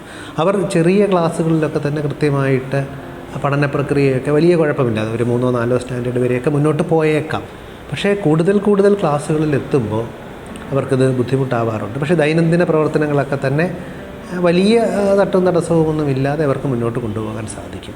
അതിലും തൊട്ട് താഴെയുള്ള ഒരു ഇടത്തരം, അതായത് ഒരു 36 മുതൽ 49 വരെയുള്ള ഒരു 10% അവർക്ക് കുറച്ചുകൂടി ദൈനംദിന കാര്യങ്ങളിലൊക്കെ നമ്മൾ ശ്രദ്ധിക്കേണ്ടി വരും. രോഗമില്ലാതെ ജീവിക്കുക എന്നുള്ളത് മനുഷ്യനുണ്ടായ കാലം തൊട്ട് തന്നെയുള്ള മനുഷ്യൻ്റെ ആഗ്രഹമാണ്. അപ്പോൾ അതുപോലെ ഇത്തരത്തിൽ ഒരു കുഞ്ഞ് ജനിച്ചു കഴിഞ്ഞാൽ ആ കുഞ്ഞിനുണ്ടാകുന്ന ബുദ്ധിമുട്ടുകളും ഈ പേരൻസിനും സമൂഹത്തിനും ഉണ്ടാകുന്ന ബുദ്ധിമുട്ടുകൾ കണക്കിലെടുത്തുകൊണ്ട് ഇതിനെ ഗർഭാവസ്ഥയിൽ തന്നെ എന്താണ് ചെയ്യേണ്ടത് എന്ന് തീരുമാനിക്കാനുള്ള അവകാശം സ്വാഭാവികമായും സംവിധാനങ്ങൾക്കാണ്. ശാസ്ത്രത്തിന് കൃത്യമായും ഒരു പങ്കുണ്ട്. പക്ഷേ ശാസ്ത്രത്തിനപ്പുറം ആ സമൂഹത്തിൽ നിലനിൽക്കുന്ന നൈതിക മൂല്യങ്ങളും അവിടുത്തെ ആൾക്കാരെ നയിക്കുന്ന, അവരെ പ്രചോദിപ്പിക്കുന്ന കാര്യങ്ങളും അവരെങ്ങനെയാണ് ഇതിനെ കാണുന്നതെന്നും ഒക്കെ മനസ്സിലാക്കിക്കൊണ്ട് മാത്രമാണ് അവിടെ ഒരു നിയമനിർമ്മാണം നടത്താൻ പറ്റുക. Doctor Jackson James, Rajiv Gandhi centre for ബയോടെക്നോളജിയിലെ ശാസ്ത്രജ്ഞൻ. പലപ്പോഴും ADHD, അതായത് attention deficit hyperactive syndrome ഉള്ള കുട്ടികൾക്ക് ഒരു കോമോർബിഡിറ്റി ആയിട്ട്, അതായത് അതിൻ്റെ കൂട്ടത്തിൽ ഓട്ടിസവും കൂടി കാണും. പക്ഷേ ഇതിനെ ഡിഫറൻഷ്യേറ്റ് ചെയ്യാൻ ഭയങ്കര ബുദ്ധിമുട്ടാണ്. അപ്പോൾ ഞങ്ങൾ ഒരു പുതിയൊരു വെഞ്ചറിലേക്ക് പോകുന്നുണ്ട്. അതായത് to have a molecular diagnostic platform. Molecular diagnosis എന്ന് പറയുന്നത് നമ്മുടെ DNA ബേസ് ഡയഗ്നോസിസാണ്. അപ്പോൾ ഈ ADHDയും ഓട്ടിസത്തിനും കുറേ മ്യൂട്ടേഷൻസ് ഉണ്ട്, അതായത് പല ജീനിലും മ്യൂട്ടേഷൻസ് ഉണ്ട്. അപ്പോൾ നമ്മുടെ ഒരു വലിയൊരു പോപ്പുലേഷൻ ഇങ്ങനത്തെ കിഡ്സിൻ്റെ നമ്മൾ ആ പർട്ടിക്കുലർ ജീൻസ് സീക്വൻസ് ചെയ്തിട്ട് ആ സീക്വൻസിലുള്ള മ്യൂട്ടേഷൻസിനെ പിക്ക് ചെയ്ത് ആ മ്യൂട്ടേഷൻസ് വെച്ച് നമ്മുടെ ഒരു ഡയഗ്നോസ്റ്റിക് പ്ലാറ്റ്ഫോം, ഒരു ചിപ്പോ അങ്ങനത്തെ ഒരു ഇതിൽ വന്നു കഴിഞ്ഞാൽ ഈ പ്രത്യേകിച്ച് ADHD പോലത്തെ ഒരു ഡെവലപ്മെൻറ്റ് ഡിസോർഡറുള്ള കുട്ടികളെ നമുക്ക് കൺഫേംഡ് ആയിട്ട് ഡയഗ്നോസ് ചെയ്യാൻ പറ്റും. ഡിജിറ്റൽ യൂണിവേഴ്സിറ്റി ഓഫ് കേരളയുടെ ഡീൻ ഡോക്ടർ അലക്സ് ജെയിംസിന്റെ വാക്കുകളിലേക്ക്. ബ്രെയിൻ സിഗ്നൽസ് എടുത്ത് അതിൽ എന്താണ് പ്രോബ്ലം, എവിടെയാണ് കറക്റ്റ് ചെയ്യേണ്ടത്, എവിടെയാണ് ഒരു സ്റ്റിമുലേഷൻ കൊടുക്കേണ്ടത്, ഏത് റീജിയൻ ഓഫ് ബ്രെയിനിൽ സ്റ്റിമുലേഷൻ കൊടുത്തു കഴിഞ്ഞാൽ ബെറ്റർ ആവും, അങ്ങനത്തെ ഒരു അസസ്മെൻറ്റ് ഇന്നത്തെ AI ടെക്നിക്സ് യൂസ്ഫുൾ ആയിരിക്കും. EEG സിഗ്നൽസും ഒരു fMRI സിഗ്നൽസും എടുത്ത് ആ സിഗ്നൽസ് എടുത്തിട്ട് എന്താണ് പ്രോബ്ലം എന്ന് ഐഡൻറ്റിഫൈ ചെയ്യാനും ക്ലാസിഫൈ ചെയ്യാനും എവിടെയാണ് ഏത് പാർട്ട് ഓഫ് ബ്രെയിനിലാണ് ട്രീറ്റ്മെൻറ്റ് കൊടുക്കേണ്ടതും അങ്ങനത്തെയുള്ള എല്ലാ കാര്യങ്ങളും ഇന്നത്തെ ഒരു AI ടെക്നിക്സ് വെച്ച് യൂസ് ചെയ്യാം. ഇപ്പോൾ ന്യൂറൽ ലിങ്ക് പോലെയുള്ള കുറേ കമ്പനീസൊക്കെ ചെയ്യുന്നത് ഒരു റിയൽ ടൈം സിസ്റ്റം ബിൽഡ് ചെയ്യാനാണ് നോക്കുന്നത്. ഒരാൾ എന്താ ചിന്തിക്കുന്നത്, ആ ചിന്തിക്കുന്ന സാധനം നമുക്ക് ലാപ്ടോപ്പിൽ കാണാൻ പറ്റുമോ, അങ്ങനത്തേക്കൊരു ക്വസ്റ്റ്യൻസാണ് അവർ നോക്കുന്നത്. അപ്പോൾ അത് റിയൽ ടൈം ചാലഞ്ചാണ്. അപ്പോൾ റിയൽ ടൈം ചാലഞ്ച് ചില സാധനങ്ങളൊക്കെ ചെയ്യാൻ പറ്റും, ചിലതിപ്പോൾ ഒരു ഫീഡ്ബാക്ക് കൊടുക്കുന്ന സാധനങ്ങളൊക്കെ ആണെങ്കിൽ ബുദ്ധിമുട്ടായിരിക്കും. ഈവൺ അത് ബിൽഡ് ചെയ്ത് കഴിഞ്ഞാലും then next set of questions പറഞ്ഞാൽ എത്തിക്കൽ ക്വസ്റ്റ്യൻസ് വരും. അതിലെന്തെങ്കിലും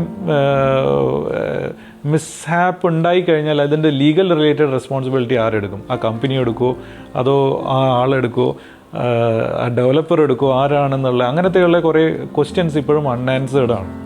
ഒരു side definitely it will help. ഒരു എന്തെങ്കിലും പ്രോബ്ലംസും ഡിസീസസും കാര്യങ്ങളും ഉണ്ടെങ്കിൽ അതിനൊരു ട്രീറ്റ്മെൻറ്റ് എന്നുള്ള രീതിയിൽ സർട്ടൻ അസിസ്റ്റൻസ് ഉണ്ടായിന്ന് വരും. ഇവിടെ അറ്റ് ദ സെയിം ടൈം അതിൻ്റെ ഒരു ഡൗൺ സൈഡ് ഈസ് ലൈക്ക് ഒരു ഈ സൂപ്പർ ഇൻ്റലിജൻസും ഒരു യൂട്ടോപ്യൻ സൊസൈറ്റി ക്രിയേറ്റ് ചെയ്യാനുള്ള ഒരു എഫേർട്ടും കാര്യങ്ങളൊക്കെ ഒരു സൈഡിൽ നിന്ന് ഡെവലപ്പ് ചെയ്തെന്ന് വരാം. ജസ്റ്റ് ലൈക്ക് ഒരു അറ്റോമിക് ബോംബും ഒരു ന്യൂക്ലിയർ പവർ പ്ലാന്റും ഒരേ ടെക്നോളജി യൂസ് ചെയ്യുന്നു. How we use it makes the difference. Doctor Baby Chakrapani PS, director centre for neuroscience, CUSAT, Cochin university. കേൾക്കാം അദ്ദേഹത്തിന്റെ വാക്കുകൾ. American association of intellectual and developmental ഡിസബിലിറ്റീസിൻ്റെ 2010 കണക്കുകൾ പ്രകാരം ലോകത്താകമാനം ഏകദേശം 2-3% വരെ ആളുകളിൽ ഭൗതിക വികസന വൈകല്യമുള്ളതായി പറയപ്പെടുന്നു.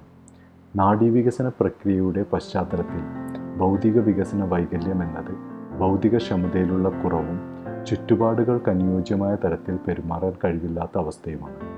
ഈ അവസ്ഥ ആശയപരമായ വൈദഗ്ധ്യത്തെയും സാമൂഹികമായ പ്രവർത്തനക്ഷമമാകേണ്ട കഴിവുകളെയും പരിമിതപ്പെടുത്തുന്നു. ഈ വൈകല്യങ്ങൾ കുട്ടിയുടെ വികസന കാലഘട്ടത്തിൽ, അതായത് 22 വയസ്സിനുള്ളിൽ രൂപപ്പെടുന്നു. ഭൗതിക വൈകല്യം ഉണ്ടാകാനുള്ള കാരണങ്ങൾ നിരവധിയാണ്. അതിൽ പ്രധാനപ്പെട്ടവ ജനിതക കാരണങ്ങളുണ്ട്. അതിന് ഉദാഹരണം ഡൗൺ സിൻഡ്രോം. അതുകൂടാതെ പ്രസവ സമയത്തെ സങ്കീർണതകൾ, ഉദാഹരണത്തിന് സീക്ക വൈറസ് ഇൻഫെക്ഷൻ, പ്രസവ സമയത്ത് കുഞ്ഞിനുണ്ടാവുന്ന ഓക്സിജൻ്റെ അഭാവം, അതുകൂടാതെ പ്രസവശേഷം ഉണ്ടാവുന്ന മെനിഞ്ചൈറ്റിസ് പോലുള്ള അവസ്ഥകൾ പ്രധാനപ്പെട്ട കാരണങ്ങളാണ്. മേൽ സൂചിപ്പിച്ച പ്രശ്നങ്ങളെല്ലാം കുട്ടിയുടെ തലച്ചോറിൻ്റെ വികസനത്തെ പ്രതികൂലമായി ബാധിക്കുന്നുണ്ട്.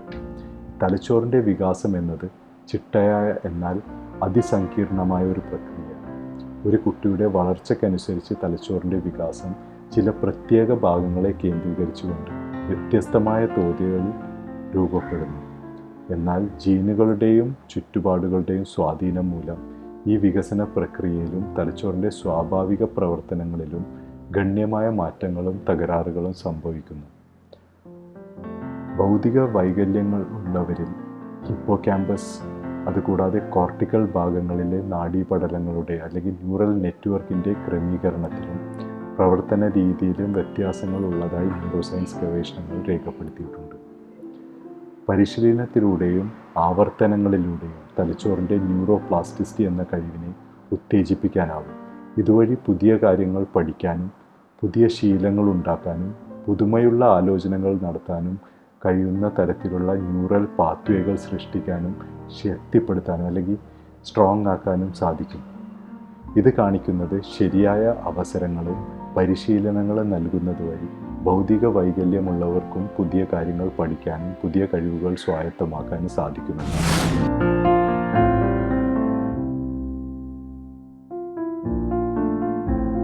Father Roy Mathew Vadakkel, orphanage control ബോർഡിന്റെ മുൻ സംസ്ഥാന ചെയർമാൻ. ഭിന്നശേഷി ചരിത്രത്തെക്കുറിച്ച് 1995 PWD act, person with disability act വരിക. അതിൽ 7 ഭിന്നശേഷികളെക്കുറിച്ചാണ് പറയുക. എന്നാൽ 2016 RPWD ആക്ട് വരുമ്പോൾ 21 ഭിന്നശേഷികളാണ് പറയുക. ഈ 21 ഭിന്നശേഷികളിൽ 4 ഭിന്നശേഷികൾ പ്രത്യേകമായി എടുത്ത് പറയേണ്ടതായുണ്ട്.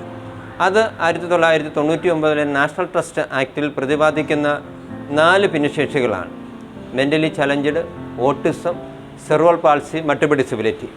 ഇവരെ മന്ദബുദ്ധി അല്ലെങ്കിൽ മെൻ്റലി റിട്ടാർഡഡ് എന്നാണ് വിളിച്ചിരുന്നത്. കുറച്ച് കഴിഞ്ഞപ്പോൾ ആ പേര് മാറ്റി മെൻ്റലി ചലഞ്ചഡ്, ബുദ്ധിപരമായ വെല്ലുവിളി നേരിടുന്നവർ എന്നാക്കി. അപ്പോഴാണ് ഇൻ്റർനാഷണലി മറ്റൊരു പേര് പറയാൻ തുടങ്ങി, ഡിഫറൻ്റ്ലി ഏബിൾ, ഭിന്നശേഷി. നമ്മുടെ ബഹുമാന്യനായ പ്രധാനമന്ത്രി ദിവ്യാംഗൻ, ദൈവദത്തമായ അംഗമുള്ളവർ എന്നുള്ള പേര് നൽകി. ഇതും കഴിഞ്ഞ് ഇപ്പോൾ ഈ മേഖലയെ വിളിക്കുന്ന പേര് IDD, intellectual or developmental disability, അല്ലെങ്കിൽ ബൗദ്ധിക വെല്ലുവിളി എന്നാണ് പറയുക. ഈ മുമ്പ് പറഞ്ഞ പേരുകൾ മാറി മാറി മോഹനങ്ങളായ വാക്കുകളെന്ന് അല്ലെങ്കിൽ പേരുകളെന്ന് കരുതി നമ്മൾ പറയുന്നതല്ലാതെ ഇവരോടും ഈ മേഖലയുള്ള മനോഭാവത്തിൽ നമുക്ക് എത്രമാത്രം മാറ്റം വരുത്താൻ പറ്റിയിട്ടുണ്ട് എന്നുള്ളതേറെ ഗൗരവമായി നമ്മൾ ചിന്തിക്കേണ്ടതാണ്. ജസ്റ്റിൻ പടമാടൻ, മുൻ psychologist, government medical college, Trivandrum. എല്ലാം തികഞ്ഞിട്ട് ആരുമില്ലല്ലോ. പരിപൂർണതയുള്ള മനുഷ്യൻ ദൈവവും അപൂർണതയുള്ള ദൈവം മനുഷ്യനുമാണെന്നാണ് സ്വാമി വിവേകാനന്ദൻ ഒരിക്കൽ പറഞ്ഞിട്ടുണ്ട്. അപ്പോൾ അവർക്ക് വേണ്ടത് വാസ്തവത്തിൽ അവരെ മനസ്സിലാക്കുന്ന ഒരു സമൂഹത്തിനാണ് വേണ്ടത്. നമുക്ക് അവരെ ഹൃദയത്തോട് ചേർത്ത് പിടിച്ച് അവർക്ക് വേണ്ട സ്നേഹവും വാത്സല്യവും നൽകുക എന്നുള്ളതാണ്. Stephen Hawkins, at the age of 17 I think he was diagnosed as motor neuron disease. അതൊരു സീരിയസ് ആയിട്ടുള്ളൊരു അസുഖമാണ്. അതായത് മസിൽസൊക്കെ വീക്കാവുന്നു, നെർവ്സൊക്കെ വീക്കാവുന്നു. അതിനുശേഷം ഡോക്ടേഴ്സ് പറഞ്ഞത് he may live another 2 years. It was at the age of 17. I think he lived more than 80 years, I think. I don't exactly remember. ഒരു autistic child എന്ന് പറയാൻ പറ്റില്ല, ഒരു അഡോളസെൻറ്റ് ഞാൻ പണ്ട് കണ്ടത്. എന്നെ നിങ്ങൾ നോർമലായിട്ടാകാൻ നിർബന്ധിക്കരുത്. I am like this, please accept me as I am. നിങ്ങൾ വിചാരിക്കുന്ന പോലെ അഡ്ജസ്റ്റ് ചെയ്യാൻ പറ്റുന്നില്ല. I am not doing it purposefully, it is my brain, I can't control it എന്ന്. Don't laugh at them. അവരെ കളിയാക്കി ചിരിയേക്കുന്ന പോലെ പറയരുത്. പക്ഷേ അവരോടൊപ്പം ചിരിക്കുക, തമാശ പറയുക, കുസൃതി കാണിക്കുക, അവർക്ക് വേണ്ട വിധത്തിലുള്ള അവബോധം കൊടുക്കുക, അവയർനെസ് അവർ പറഞ്ഞ് മനസ്സിലാക്കുക. കുട്ടികളുടെ പരിമിതികളോടും കഴിവുകളോടും കൂടി ആ കുട്ടിയെ ആക്സെപ്റ്റ് ചെയ്തിട്ട് ആ കുട്ടിയുടെ പരിമിതികൾ ആയിട്ട് പൊരുത്തപ്പെട്ടു പോകാനും കഴിവുകൾ വളർത്തിയെടുക്കാനും ആ കുട്ടിയെ പ്രോത്സാഹിപ്പിക്കുക, അതിനുവേണ്ടി സഹായം ചെയ്തു കൊടുക്കുക. Doctor Leo, professor of sociology, Sweden. The Swedish model, or I would say the Scandinavian model, which became quite famous after the Second World War. It started before, but developed after the Second World War. Everybody should have an opportunity to participate in the society. nobody should be dependent on their family. So the state should be supportive for caring of security, welfare, money, etc. Kerala university psychology department മുൻ അധ്യക്ഷൻ doctor George മാത്യുവിൻ്റെ വാക്കുകളിലേക്ക്. Intellectually challenged ആയിട്ടുള്ള കുട്ടികൾ നേരിടുന്ന പ്രശ്നങ്ങൾ നിരവധിയാണ്. ഇപ്പോൾ intellectually challenged ആയിട്ടുള്ളവർ ഈ otherwise abled എന്നുള്ള കാറ്റഗറിയിലാണ് വരുന്നത്. ഈ കാറ്റഗറിയിൽ 32ഓളം വകുപ്പുകളുണ്ട്. അതിലൊന്ന് മാത്രമാണ് ഇൻ്റലക്ച്വലി ഡിസേബിൾഡ്. അതുകൊണ്ട് പണ്ട് കിട്ടിക്കൊണ്ടിരുന്ന അറ്റൻഷൻ പോലും ഇപ്പോൾ അവർക്ക് കിട്ടുന്നില്ല എന്നുള്ളതാണ് വാസ്തവം.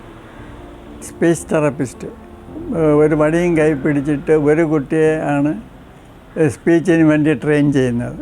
അപ്പോൾ കുട്ടി ആപ്പാടെ പേടിച്ച് വരണ്ടാണ് എന്തെങ്കിലും സംസാരിക്കാൻ പഠിക്കുന്നത്.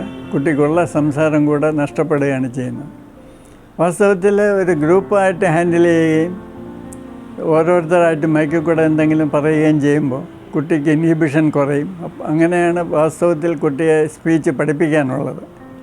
അതുപോലെ തന്നെ കൗൺസിലിങ്, പ്രശ്നമുള്ള കുട്ടികളെ ഇൻഡിവിജ്വലായിട്ട് കറക്റ്റ് ചെയ്യാനാണ് ഈ സൈക്കോളജിക്കാർ ശ്രമിക്കുന്നത്. നേരെ മറിച്ച് ഒരേ രീതിയിലുള്ള പ്രശ്നമുള്ള കുട്ടികളെ ഒരുമിച്ച് കൊണ്ടുവരികയും ഗ്രൂപ്പ് ഇൻറ്ററാക്ഷനിൽ കൂടെ കറക്റ്റ് ചെയ്യുകയും ശ്രമിച്ചാൽ പെട്ടെന്ന് കറക്ഷൻ നടക്കുമെന്ന് മാത്രമല്ല അതിൻ്റെ സൈഡ് ഇഫക്ട്സും കുറഞ്ഞിരിക്കും. Doctor Aby Thomas, retired psychologist and social worker in Japan and Korea. ഇപ്പോൾ ഞാൻ ജോലി ചെയ്തുകൊണ്ടിരുന്ന ജപ്പാനിലെ ഒരു സ്ഥാപനത്തിൽ, അത് ഷിയോഗാക്വിൻ അത് എൻ്റെ പേര് അറിയപ്പെട്ടത്. അവിടെ ചെയ്തിരുന്നത്, അവിടെ ട്രെയിനിങ് നേടിയ ശാരീരിക ശേഷിയുള്ള എല്ലാ കുഞ്ഞുങ്ങൾക്കും മെക്കാനിക്കൽ റെപ്പറ്റീഷൻ പറ്റുന്ന ജോലികൾ അത് നാഷണൽ പാനാസോണിക് ഉൾപ്പെടെയുള്ള കമ്പനികൾ അവിടെ കൊടുത്തിട്ടുണ്ട്. ഡൗൺ സിൻഡ്രോം ഒക്കെ ഉള്ളവരെ അറിയാവുന്നതാണ്. ഒരു വളരെ ചെറിയൊരു സാധാരണ ഒരാളുടെ കൂടെ അത്രയും ആയുസ്സൊന്നും ഉണ്ടായെന്ന് വരത്തില്ല. അവരുടെ ഭക്ഷണം, വസ്ത്രം, ഔഷധം, അവരുടെ ശാരീരികമായിട്ടുള്ള കാര്യങ്ങൾ, മാനസികമായുള്ള കാര്യങ്ങൾ, വിദേശങ്ങളിലാണെങ്കിൽ അവരുടെ ഇൻറ്റിമസി റിലേറ്റഡ് ലൈംഗികമായിട്ടുള്ള ആവശ്യങ്ങളെ പോലും പരിഗണിക്കുന്ന തരത്തിലാണ് അവിടുത്തെ അക്കാഡമിക് ഇത് നടക്കുന്നത്. ജപ്പാനിലും കൊറിയയിലും 1:1. ജപ്പാനിലാണെങ്കിൽ ഞാൻ വർക്ക് ചെയ്യുന്നത് 1:2. ഒരു സ്റ്റുഡൻറ്റിന് 2 ടീച്ചർമാരാണുള്ളത്. കൊറിയയിലാണെങ്കിൽ 1:1 ആണ് ജനറലി ഉള്ളത്. പ്രോഗ്നോസിസ്, ഡയഗ്നോസിസ്, ട്രീറ്റ്മെൻറ്റ്, തെറാപ്പി, അതിൽ തന്നെ സ്പെഷ്യലൈസേഷൻ വേണ്ടി അതിനെല്ലാം അവിടെ ടീമുകളുണ്ട്. മെഡിസിൻ ട്രീറ്റ്മെൻ്റ് എല്ലാം ഫ്രീ ആയി. ഏതെങ്കിലും തരത്തിലുള്ള ഡിസേബിൾഡ് ആയിട്ടുള്ളവർ ടോട്ടലി ഗവൺമെൻറ് പൗരനാണ്. അവരെ സംബന്ധിച്ച് മറ്റുള്ള വികസിത രാജ്യങ്ങളിൽ പലയിടത്തും അമ്മയുടെ ഗർഭത്തിലായിരിക്കുന്ന ശിശുവിനെ, പ്രത്യേകിച്ച് അതിൻ്റെ ആദ്യകാലങ്ങളിൽ തന്നെ പുതിയ ടെക്നോളജി, ആർട്ടിഫിഷ്യൽ ഇൻ്റലിജൻസും സയൻസിൻ്റെ ഡെവലപ്മെൻറ്റും ഉപയോഗിച്ച് ജനറ്റിക്കലായിട്ടുള്ള മനസ്സിലാക്കൽ നടത്താനും മാതാപിതാക്കളുടെ സമ്മതം ഉണ്ടെങ്കിൽ അതിനെ മോഡിഫൈ ചെയ്യാനുമുള്ള സംവിധാനവും നിയമങ്ങളും അവിടെയുണ്ട്. ജനറ്റിക്കലി മോഡിഫൈ ചെയ്തെടുക്കാൻ പറ്റും. സാമൂഹികമായ പ്രവർത്തനങ്ങളെക്കുറിച്ച് നാഷണൽ കോളേജ് ട്രിവാൻഡ്രം HODയും സോഷ്യൽ വർക്കറുമായ ഡോക്ടർ മുഹമ്മദ് ഫാസിലിൻ്റെ നിർദ്ദേശങ്ങളിലേക്ക്. DSP എന്ന് പറഞ്ഞു കഴിഞ്ഞാൽ ഡെവലപ്മെൻ്റൽ സോഷ്യൽ പ്രാഗ്മാറ്റിക്. അതായത് നമ്മൾ ഓട്ടിസം ബേസിലെ സോഷ്യൽ വർക്ക് എന്ന രീതിയിൽ നമുക്ക് സാധാരണ അറിയപ്പെടുന്നത് സോഷ്യൽ വർക്കേഴ്സ് ഓട്ടിസ്റ്റിക്കിൻ്റെ വിഷയത്തിൽ വർക്ക് സെറ്റിംഗ് വർക്ക് ചെയ്യുന്നില്ല എന്നാണ്. പക്ഷേ വിദേശ രാജ്യങ്ങൾക്ക് അറിയാൻ പറ്റും, UK, US കാനഡയിലും ഇപ്പോൾ സോഷ്യൽ വർക്കേഴ്സ് തന്നെ സ്പെഷ്യലൈസ്ഡ് ആയിട്ടുള്ള ഓട്ടിസ്റ്റിക്കിന് വേണ്ടിയുള്ള കോഴ്സസ് ചെയ്യുന്നുണ്ട്. അപ്പോൾ അതിൻ്റെ ബേസ് എന്ന് പറയുമ്പോൾ പ്രാഗ്മാറ്റിക് മോഡലാണ്. അത് ചാൾസ് പിയേഴ്സിൻ്റെ മോഡലാണ് ഉദ്ദേശിക്കുന്നത്. 1878ലും 19th ഇയർലിയിലാണ് ഇത് പ്രാഗ്മാറ്റിക് മോഡൽ ഒരു തിയറി ഫോം ചെയ്തത്. അതിനുശേഷം അതിനെ പതുക്കെ സോഷ്യൽ പ്രാഗ്മാറ്റിക് ലെവലിലോട്ടാക്കി. അതിനുശേഷം ഇപ്പം DSP എന്നാണ് അതിന് യൂസ് ചെയ്യുന്നത്. ഇഷ്ടംപോലെ ഏകദേശം 2000 ശേഷം ഇഷ്ടംപോലെ പേപ്പേഴ്സ്, റിസർച്ച് പേപ്പേഴ്സ് നമുക്ക് കാണാൻ പറ്റുന്നുണ്ട്. അതിൽ സിമ്പിളായിട്ട് മനസ്സിലാക്കേണ്ട കാര്യം ഇത്രയേ ഉള്ളൂ. ക്ലയൻസ് അല്ലെങ്കിൽ നമ്മൾ ചിൽഡ്രനും കെയർ ഗിവേഴ്സ് അവരുമായിട്ടുള്ള ഇൻറ്ററാക്ഷൻ കൂട്ടാനാണ് ഈ തിയറി നമ്മൾ സപ്പോർട്ട് ചെയ്യുന്നത്. ഇപ്പോൾ എൻ്റെ കുട്ടി ഒരു എന്തെങ്കിലും പ്രശ്നം വന്നിട്ടുണ്ട്, ഞാൻ എന്തോ തെറ്റ് ചെയ്ത ആളാണ്, അല്ലെ അമ്മ തെറ്റ് ചെയ്താണ്, പ്രത്യേകിച്ച് സ്ത്രീകളെ സംബന്ധിച്ചാണ് പറയുന്നത്. ഈ സ്ത്രീ എന്തോ തെറ്റ് ചെയ്തിട്ടുണ്ട്, വലിയ പാപം ചെയ്തിട്ടുണ്ട്, അതുകൊണ്ടാണ് ദൈവത്തിൻ്റെ ശിക്ഷയാണെന്ന രീതിയിൽ പറയുന്നുണ്ട്. തീർച്ചയായിട്ടും ആ ഒരു വിഷയം വളരെയധികം ഇപ്പോഴും എഡ്യൂക്കേറ്റഡ് ആൾക്കാരുടെ ഇടയിൽ തന്നെ അതുണ്ട്. അത് അറിവില്ലായ്മയാണ്. ഓട്ടിസ്റ്റിക് പിള്ളേർ സോഷ്യലാവാൻ മടിക്കുന്ന ആൾക്കാരാണ്. അപ്പോൾ അതിനെ കൂടുതൽ സോഷ്യലൈസ് ചെയ്യാൻ വേണ്ടി എന്തൊക്കെ കാര്യങ്ങളാണ് ചെയ്യേണ്ടത്, എന്തൊക്കെയാണ് ഉപയോഗങ്ങൾ വരുന്നതെന്ന വിഷയത്തിലുള്ള റിസർച്ചസ് നടന്നുകൊണ്ടിരിക്കുകയാണ്. അതിൽ ഈ ഒരു തിയറി നമ്മൾ ഇൻകോപ്പറേറ്റ് ചെയ്യുകയാണെങ്കിൽ കെയർ ഗീവേഴ്സിന് ഏതൊക്കെ രീതിയിലാണ് കമ്മ്യൂണിക്കേറ്റ് ചെയ്യേണ്ടത്, അതായത് പാരൻസിൻ്റെ, സിബ്ലിങ്സിന്, കൂടെയുള്ള വേറെ കെയർ ടേക്കേഴ്സ്, ഗ്രാൻഡ് പാരൻസ്, ഇവർക്കൊക്കെ എങ്ങനെ കമ്മ്യൂണിക്കേഷനിലൂടെ ഇവരുടെ ഓട്ടിസ്റ്റിക് പിള്ളേർക്ക് വേണ്ടി കുറച്ചും കൂടെ ഇൻട്രാക്റ്റീവ് ആക്കാം, സോഷ്യലാക്കാം എന്ന രീതിയിലാണ് ഈ തിയറി ഉദ്ദേശിക്കുന്നത്. ഈ തിയറിയുടെ ഭാഗമായിട്ട് ആക്ടിവിറ്റീസ് ഉണ്ടാവും, റോൾ പ്ലേസ് ഉണ്ടാവും. ഓട്ടിസ്റ്റിക് പിള്ളേർ മെൻ്റലി ഇല്ലെന്നൊരു ഒരു ഒരു ഒരു തെറ്റിദ്ധാരണ നമ്മുടെ സമൂഹത്തിൽ കാണാൻ പറ്റാറുണ്ട്. അതങ്ങ് മാറ്റിയ ശേഷം പാരൻസിനെ എഡ്യൂക്കേറ്റ് ചെയ്യണം. അതേപോലെ സോഷ്യൽ വർക്കേഴ്സിന് ഇതിനു വേണ്ടി ഓട്ടിസ്റ്റിക്കിന് വേണ്ടിയുള്ള സ്പെഷ്യൽ ഫോക്കസ് കൊടുക്കണം. ഓട്ടിസം ബേസ്ഡ് ആയിട്ടുള്ള വിഷയത്തിൽ നമുക്ക് സോഷ്യൽ വർക്കേഴ്സിനെ എഡ്യൂക്കേറ്റ് ചെയ്യണം, അവരുടെ UG സിലബസിൽ കൊണ്ടുവരണം. സോഷ്യൽ വർക്ക് ഏജൻസിയുടെ അവരുടെ ഫീൽഡ് വർക്കിൽ ഓട്ടിസ്റ്റിക്കിൻ്റെ ഒരു ഭാഗമായിട്ട് തന്നെ ചെയ്യണം.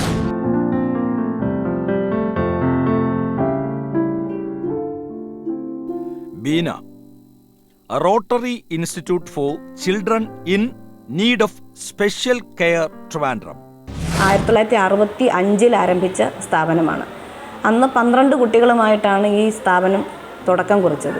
ഇന്ന് 13,000-ൽ കൂടുതൽ കുട്ടികൾ ഇവിടെ നിന്ന് പഠിച്ച് കഴിഞ്ഞു പോയിട്ടുണ്ട്.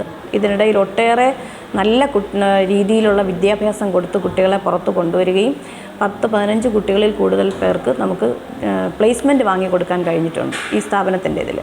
മികച്ച കലാപ്രവർത്തനങ്ങളിലും കായിക പ്രവർത്തനങ്ങളിലും ഒക്കെ തന്നെ കുട്ടികൾക്ക് എന്തൊക്കെ തരത്തിലുള്ള ആക്ടിവിറ്റീസ് കൊടുക്കാൻ പറ്റുമോ, ഏതൊക്കെ തരത്തിൽ കുട്ടികൾക്കൊരു ഇടപെടൽ നടത്താൻ കഴിയുമോ അതിനൊക്കെ മാനേജ്മെൻറ്റ് നല്ല രീതിയിലുള്ള സപ്പോർട്ടാണ് നമുക്ക് സ്റ്റാഫിന് തന്നിട്ടുള്ളത്. 2 പ്രോജക്റ്റുകളാണ് നമ്മൾ വൊക്കേഷണലിൽ ഇപ്പോൾ സ്റ്റാർട്ട് ചെയ്തിരിക്കുന്നത്. ഒന്ന് കമ്പ്യൂട്ടർ എഡ്യൂക്കേഷനും പിന്നെ ഒന്ന് സ്റ്റിച്ചിങ്.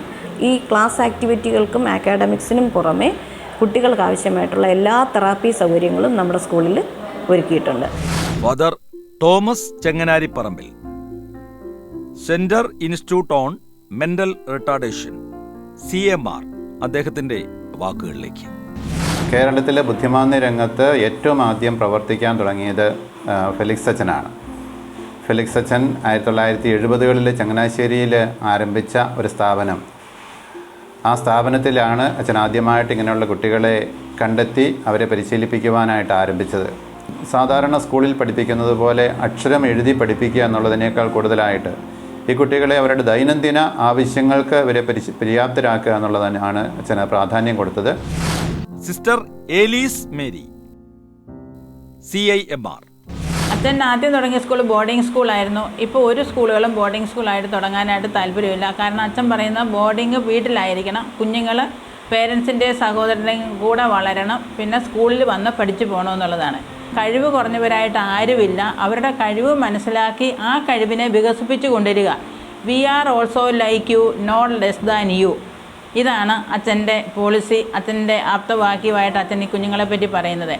ഒഡീസി ഡാൻസ് പഠിപ്പിക്കാനായിട്ട് ഒറീസയിൽ നിന്ന് സാറിനെ കൊണ്ടുവന്നാണ് ഇവിടെ അവരെ ഒഡീസി പഠിപ്പിച്ചത്. അച്ഛൻ പറയുക 1 സെക്കൻഡ് ഗ്രേഡ് ഈ കുട്ടികൾക്ക് കൊടുക്കേണ്ട, എല്ലാം സൂപ്പർലേറ്റീവിൽ കൊടുക്കണമെന്നുള്ളത്. അങ്ങനെയാണ് കുതിരയൊക്കെ കലാം സാറിൽ നിന്ന്, കലാം സാറ് പ്രസിഡൻ്റായിരുന്നപ്പോൾ അവിടെ കത്ത് കൊടുത്ത് അങ്ങനെ ആർമിയുടെ കുതിരയാണ് ഇവിടെ നമ്മൾക്ക് കൊണ്ടുവന്ന് കിട്ടിയത്. അപ്പോൾ സാറ് അവരുടെ പരിശീലനം കാണാനും ഇതെല്ലാം മനസ്സിലാക്കാനും ഇവിടെ പലപ്പോഴും വന്നിട്ടുണ്ട്. 7 പ്രാവശ്യത്തോളം CIMR തന്നെ കലാം സാറ് സന്ദർശിച്ചു.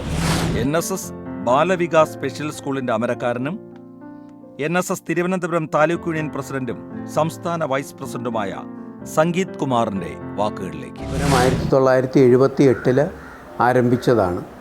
മിസ്സസ് PRS പിള്ള ഒരു ട്രസ്റ്റ് തുടങ്ങി ഈ സ്ഥാപനം ആരംഭിക്കുകയായിരുന്നു. പിൽക്കാലത്ത് പിന്നെ ആ സ്കൂൾ നടത്തിക്കൊണ്ടുപോകാൻ മാഡത്തിനും പ്രായോഗിക ബുദ്ധിമുട്ടുകൾ കാരണം നായർ സർവീസ് സൊസൈറ്റിയുടെ ജീവകാരുണ്യ പ്രവർത്തനങ്ങളുടെ ഭാഗമായിട്ട് സ്ഥാപനം ഏറ്റെടുത്ത് നടത്തുകയുമാണ്. ഈ സ്ഥാപനം നോക്കാനായിട്ട് താലൂക്ക് NSS യൂണിയൻ്റെ ഭരണസമിതി അംഗങ്ങളുണ്ട്. അതിൽ എൻ്റെ കൂടെ പ്രവർത്തിക്കുന്ന മിസ്റ്റർ അനിൽ കുമാറുണ്ട്. അദ്ദേഹം ഇവിടുത്തെ ഒരു കോർഡിനേറ്ററാണ്, മാനേജറാണ്. ഇവരെല്ലാം ഇവിടുത്തെ ലോക്കലായിട്ട് ഈ സ്ഥാപനങ്ങൾ നടത്തുന്നത്. 3 ടീച്ചർമാർ, 4 ആയമാർ, ഒരു ഡ്രൈവർ, പിന്നെ ഇതിൻ്റെ പാചകത്തിനെല്ലാം ആയിട്ടുള്ള പിന്നെ കുക്കുകളും മറ്റ്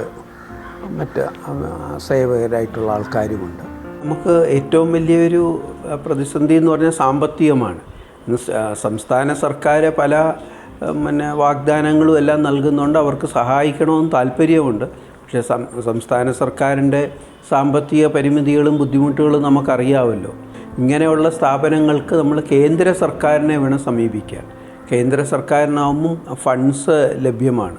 അവർ ഇങ്ങനെയുള്ള സ്ഥാപനങ്ങൾക്ക് അവർ കുറച്ച് സഹായം നൽകുന്ന വലിയൊരു പ്രയാസമുണ്ടായിരിക്കില്ല. Moharashmitha, special educator, doctor Ambedkar memorial rehabilitation centre and special school, Attingal. അങ്ങനെ അച്ഛൻ ഒരു ദിവസം ഇങ്ങനെ പോകുന്ന സമയത്ത് ഒരു ഭിക്ഷ എടുക്കുന്ന ആളിനെ കാണുമായിരുന്നു. അദ്ദേഹം ഭയങ്കര നല്ല പെരിയ വെയിലത്തിരുന്ന് ഇങ്ങനെ ഭിക്ഷ എടുക്കുമായിരുന്നു. അങ്ങനെ അച്ഛന് വിഷമം തോന്നി. അച്ഛൻ കൂടെ പോരുന്നെന്ന് ചോദിച്ച ആൾ കൂടെ വന്ന്. അങ്ങനെയാണ് അച്ഛൻ ഒരു സ്ഥാപനം ഇങ്ങനെ തുടങ്ങാമെന്ന്, അവർക്ക് വേണ്ടി എന്തുകൊണ്ട് എനിക്ക് എന്ത് ചെയ്തുകൂടാ, ഞാനൊരു സാധാരണ കുടുംബത്തിൽ നിന്ന് വരുവാണെങ്കിലും എന്നെ കൊണ്ട് പറ്റുന്നത് എന്ത് ചെയ്തു കൊടുത്തുകൂടാ എന്നുള്ളൊരു തോന്നലുകൊണ്ട് അച്ഛൻ ചെയ്തതാണ്. പിന്നെ ഇവിടെ 50ഓളം കുട്ടികൾ മാത്രമല്ല വൃദ്ധരും സ്റ്റാഫ് ഉൾപ്പെടെ 50ഓളം ആൾക്കാരുണ്ട്. അവരെല്ലാം ഇവിടെ തന്നെയാണ് നിൽക്കുന്നത്. പോയി വരുന്നവർ കുറവാണ്. പിന്നെ പാരൻസ് ഉള്ളവരുണ്ട്, പാരൻസ് ഇല്ലാത്തവരുണ്ട്. നമ്മൾ തന്നെ അവരെ കാര്യങ്ങൾ നോക്കണമെന്നുള്ളവരുണ്ട്. പാരൻസ് ഇല്ല, ചിലർക്ക് എത്തിപ്പെടാൻ പറ്റാത്തവരുണ്ട്. ചിലപ്പോൾ ഒരു സിംഗിൾ പാരൻ്റ് ആയിരിക്കും, അമ്മ മാത്രം കാണും. പക്ഷേ അവരൊക്കെ നന്നായിട്ട് സപ്പോർട്ട് ചെയ്യുന്ന പാരൻസുമാണ്. ഇല്ലാത്തവരും ഉണ്ട്. വിളിച്ചാൽ ഒരു ഹോസ്പിറ്റൽ കേസിന് വിളിച്ചാൽ പോലും തിരിഞ്ഞു വെക്കാത്ത ആൾക്കാരുണ്ട്. ലാസ്റ്റ് പരാതിയും എല്ലാം പറയുന്നത് നമ്മുടെ അടുത്തായിരിക്കും. നമ്മളായിരിക്കും അവരെ മുന്നിൽ കുറ്റക്കാർ പോലും. Venjaramoodu charity village manager Jinimon തൻ്റെ അഭിപ്രായങ്ങളും നിർദ്ദേശങ്ങളും പങ്കുവയ്ക്കുന്നു. നമ്മുടെ ഈ പ്രസ്ഥാനത്തിൻ്റെ ചെയർമാൻ വൈ സമാനി ഉസ്താദുമായിട്ട് ബന്ധപ്പെട്ട് ഇതിൻ്റെ പ്രവർത്തനങ്ങൾ മനസ്സിലാക്കുകയും അതിലാകൃഷ്ടനായിട്ടാണ് ഈ പ്രസ്ഥാനത്തോടൊപ്പം ചേർന്ന് നിൽക്കാൻ വന്നത്. കഴിഞ്ഞ 7 വർഷത്തോളമായി ഈ പ്രസ്ഥാനത്തോടൊപ്പം സഞ്ചരിക്കുന്ന ഒരാളാണ്. ആരുമില്ലാത്ത ഏറ്റവും അനാഥരായ ഭിന്നശേഷിക്കാരായ വിവിധതരം ശാരീരിക മാനസിക വൈകല്യങ്ങൾ ഉള്ള കുട്ടികളെയാണ് നമ്മൾ ഏറ്റെടുത്ത് സംരക്ഷിച്ചു പോകുന്നത്. നമ്മുടെ അഡ്മിഷൻ എന്ന് പറയുന്നത് പൊതുപ്രവർത്തകർ, അമ്പലം, ചർച്ച്, ജമാഅത്ത് ഒക്കെ അവിടെ ഉള്ളവരുടെ അവസ്ഥ നമ്മളോട് പറയുകയും അതിൻ്റെ അടിസ്ഥാനത്തിൽ അപേക്ഷ തരികയും അതിൻ്റെ അടിസ്ഥാനത്തിൽ അവിടെ പോയി അന്വേഷിച്ച് ഇത് സത്യമാണ് എന്ന് മനസ്സിലാക്കി തീർത്തും അനാഥരാണെങ്കിൽ മാത്രമാണ് നമ്മൾ അഡ്മിഷൻ ഇവിടെ കൊടുക്കുന്നത്. ഭിന്നശേഷി കുട്ടികൾക്കും മാജിക് പഠിക്കാം. തിരുവനന്തപുരം മാജിക് പ്ലാനറ്റിലെ ഡിഫറൻറ്റ് ആർട്സ് സെൻ്ററിലെ മാജിക് അധ്യാപകൻ സദാനന്ദൻ കുട്ടികളെക്കുറിച്ച്. ഡിഫറൻറ്റ് ആർട്സ് സെൻ്ററിൽ 300ഓളം കുട്ടികൾ ഉണ്ട്. 8ഓളം വേദികളിലായി കുട്ടികൾക്ക് കലാപരമായ കഴിവുകൾ പരിപോഷിപ്പിച്ച് അവരെ വളർത്തി ഡിഫറൻ്റ്ലി ഏബിൾഡ് കുട്ടികളെ സാധാരണ കുട്ടികളാക്കി മാറ്റുകയാണ് ചെയ്യുന്നത്. കലാപരമായ ഏത് കാര്യത്തിലാണോ കഴിവുള്ളത് അതിലേക്ക് കുട്ടികളെ അഡ്മിറ്റ് ചെയ്യുകയും ആ ക്ലാസ്സിലേക്ക് അവരെ മാറ്റുകയും അവരെ പഠിപ്പിച്ച് അത്തരത്തിൽ അവരുടെ സാധാരണ കുട്ടികളെ പോലെ ആക്കി മാറ്റുക എന്നുള്ളതാണ് മുതുകാട് സാറിൻ്റെ ലക്ഷ്യം. ഭിന്നശേഷി കുട്ടികൾക്കും സംഗീതമാവാം. സംഗീത വഴികളെക്കുറിച്ച് ഡിഫറൻറ്റ് ആർട്സ് സെൻ്ററിലെ മ്യൂസിക് ടീച്ചർ മീരയുടെ അഭിപ്രായം കേൾക്കാം. രാവിലെ 10 മണിക്ക് തുടങ്ങിയാൽ അവർ 4 മണി വരെ അവർക്ക് ട്രെയിനിങ് ആണ് ഓരോ സെക്ഷനിലും കൊടുക്കുന്നത്. ഈ സെക്ഷനുകൾ കഴിഞ്ഞ് കഴിഞ്ഞാൽ ഇവിടെ വരുന്ന മാജിക് പ്ലാനറ്റ് വിസിറ്റ് ചെയ്യാൻ വരുന്ന ഓഡിയൻസ് അവർക്ക് കൊടുക്കുന്ന കയ്യടിയും പ്രോത്സാഹനവുമാണ് അവരിൽ പകുതിയോളം ഭൗതിക മാറ്റം വരുത്തുന്നത്. ദൈവത്തിൻ്റെ സ്വന്തം നാട് എന്ന് പലപ്പോഴും അഭിമാനിക്കുന്ന കേരളം സമത്വഭാവനയും ഉൾക്കൊള്ളലും അവിഭാജ്യ മൂല്യങ്ങളായി കരുതുന്ന ഒരു സമൂഹത്തിൻ്റെ സാക്ഷ്യമായി നിലകൊള്ളുന്നു. കേവലം അനുകമ്പയോ സഹതാപമോ അല്ല, പകരം ബുദ്ധിവൈകല്യമുള്ള നമ്മുടെ സഹോദരങ്ങൾ നമ്മുടെ സ്നേഹത്തിനും കരുതലിനും സ്വീകാര്യതയ്ക്കും വെമ്പുന്നവരാണ് എന്ന അവബോധം നമ്മെ ഭരിക്കണം. വ്യക്തികളായോ കുടുംബങ്ങളായോ സമൂഹങ്ങളായോ ഒരു രാജ്യത്തിൻ്റെ മേന്മ അവർ വികലാംഗരോടും പാർശ്വവൽക്കരിക്കപ്പെട്ടവരോടും അധസ്ഥിതരോടും എങ്ങനെ പെരുമാറുന്നു എന്നതിലൂടെയാണ് അളക്കപ്പെടുന്നത്. ഓരോ വ്യക്തിക്കും നമ്മുടെ സമൂഹത്തിൽ അന്തർലീനമായ മൂല്യം ഉണ്ടെന്ന് അവരെ ബോധ്യപ്പെടുത്തുന്ന രീതിയിൽ ശ്രദ്ധിക്കുകയും അവരുടെ അതുല്യ സംഭാവനകൾ അംഗീകരിക്കുകയും ആണ് വേണ്ടത്. ബൗദ്ധിക വൈകല്യങ്ങളുടെ വെല്ലുവിളി നിറഞ്ഞ ഭൂമികയിലൂടെ ഉള്ള ഈ യാത്ര അവസാനിക്കുമ്പോൾ നാം എത്രത്തോളം ഇക്കൂട്ടരെ പരിപോഷിപ്പിക്കുകയും അതിലൂടെ നമ്മുടെ ജീവിതത്തെ തന്നെ നിർമ്മലീകരിക്കുകയും നമ്മുടെ സാമൂഹിക ഘടന സമ്പന്നമാക്കുകയും ചെയ്യുന്നു എന്ന ഒരു ഉൾക്കാഴ്ച നമ്മിൽ ഉണരുകയാണെങ്കിൽ ഈ യാത്ര സഫലമായി.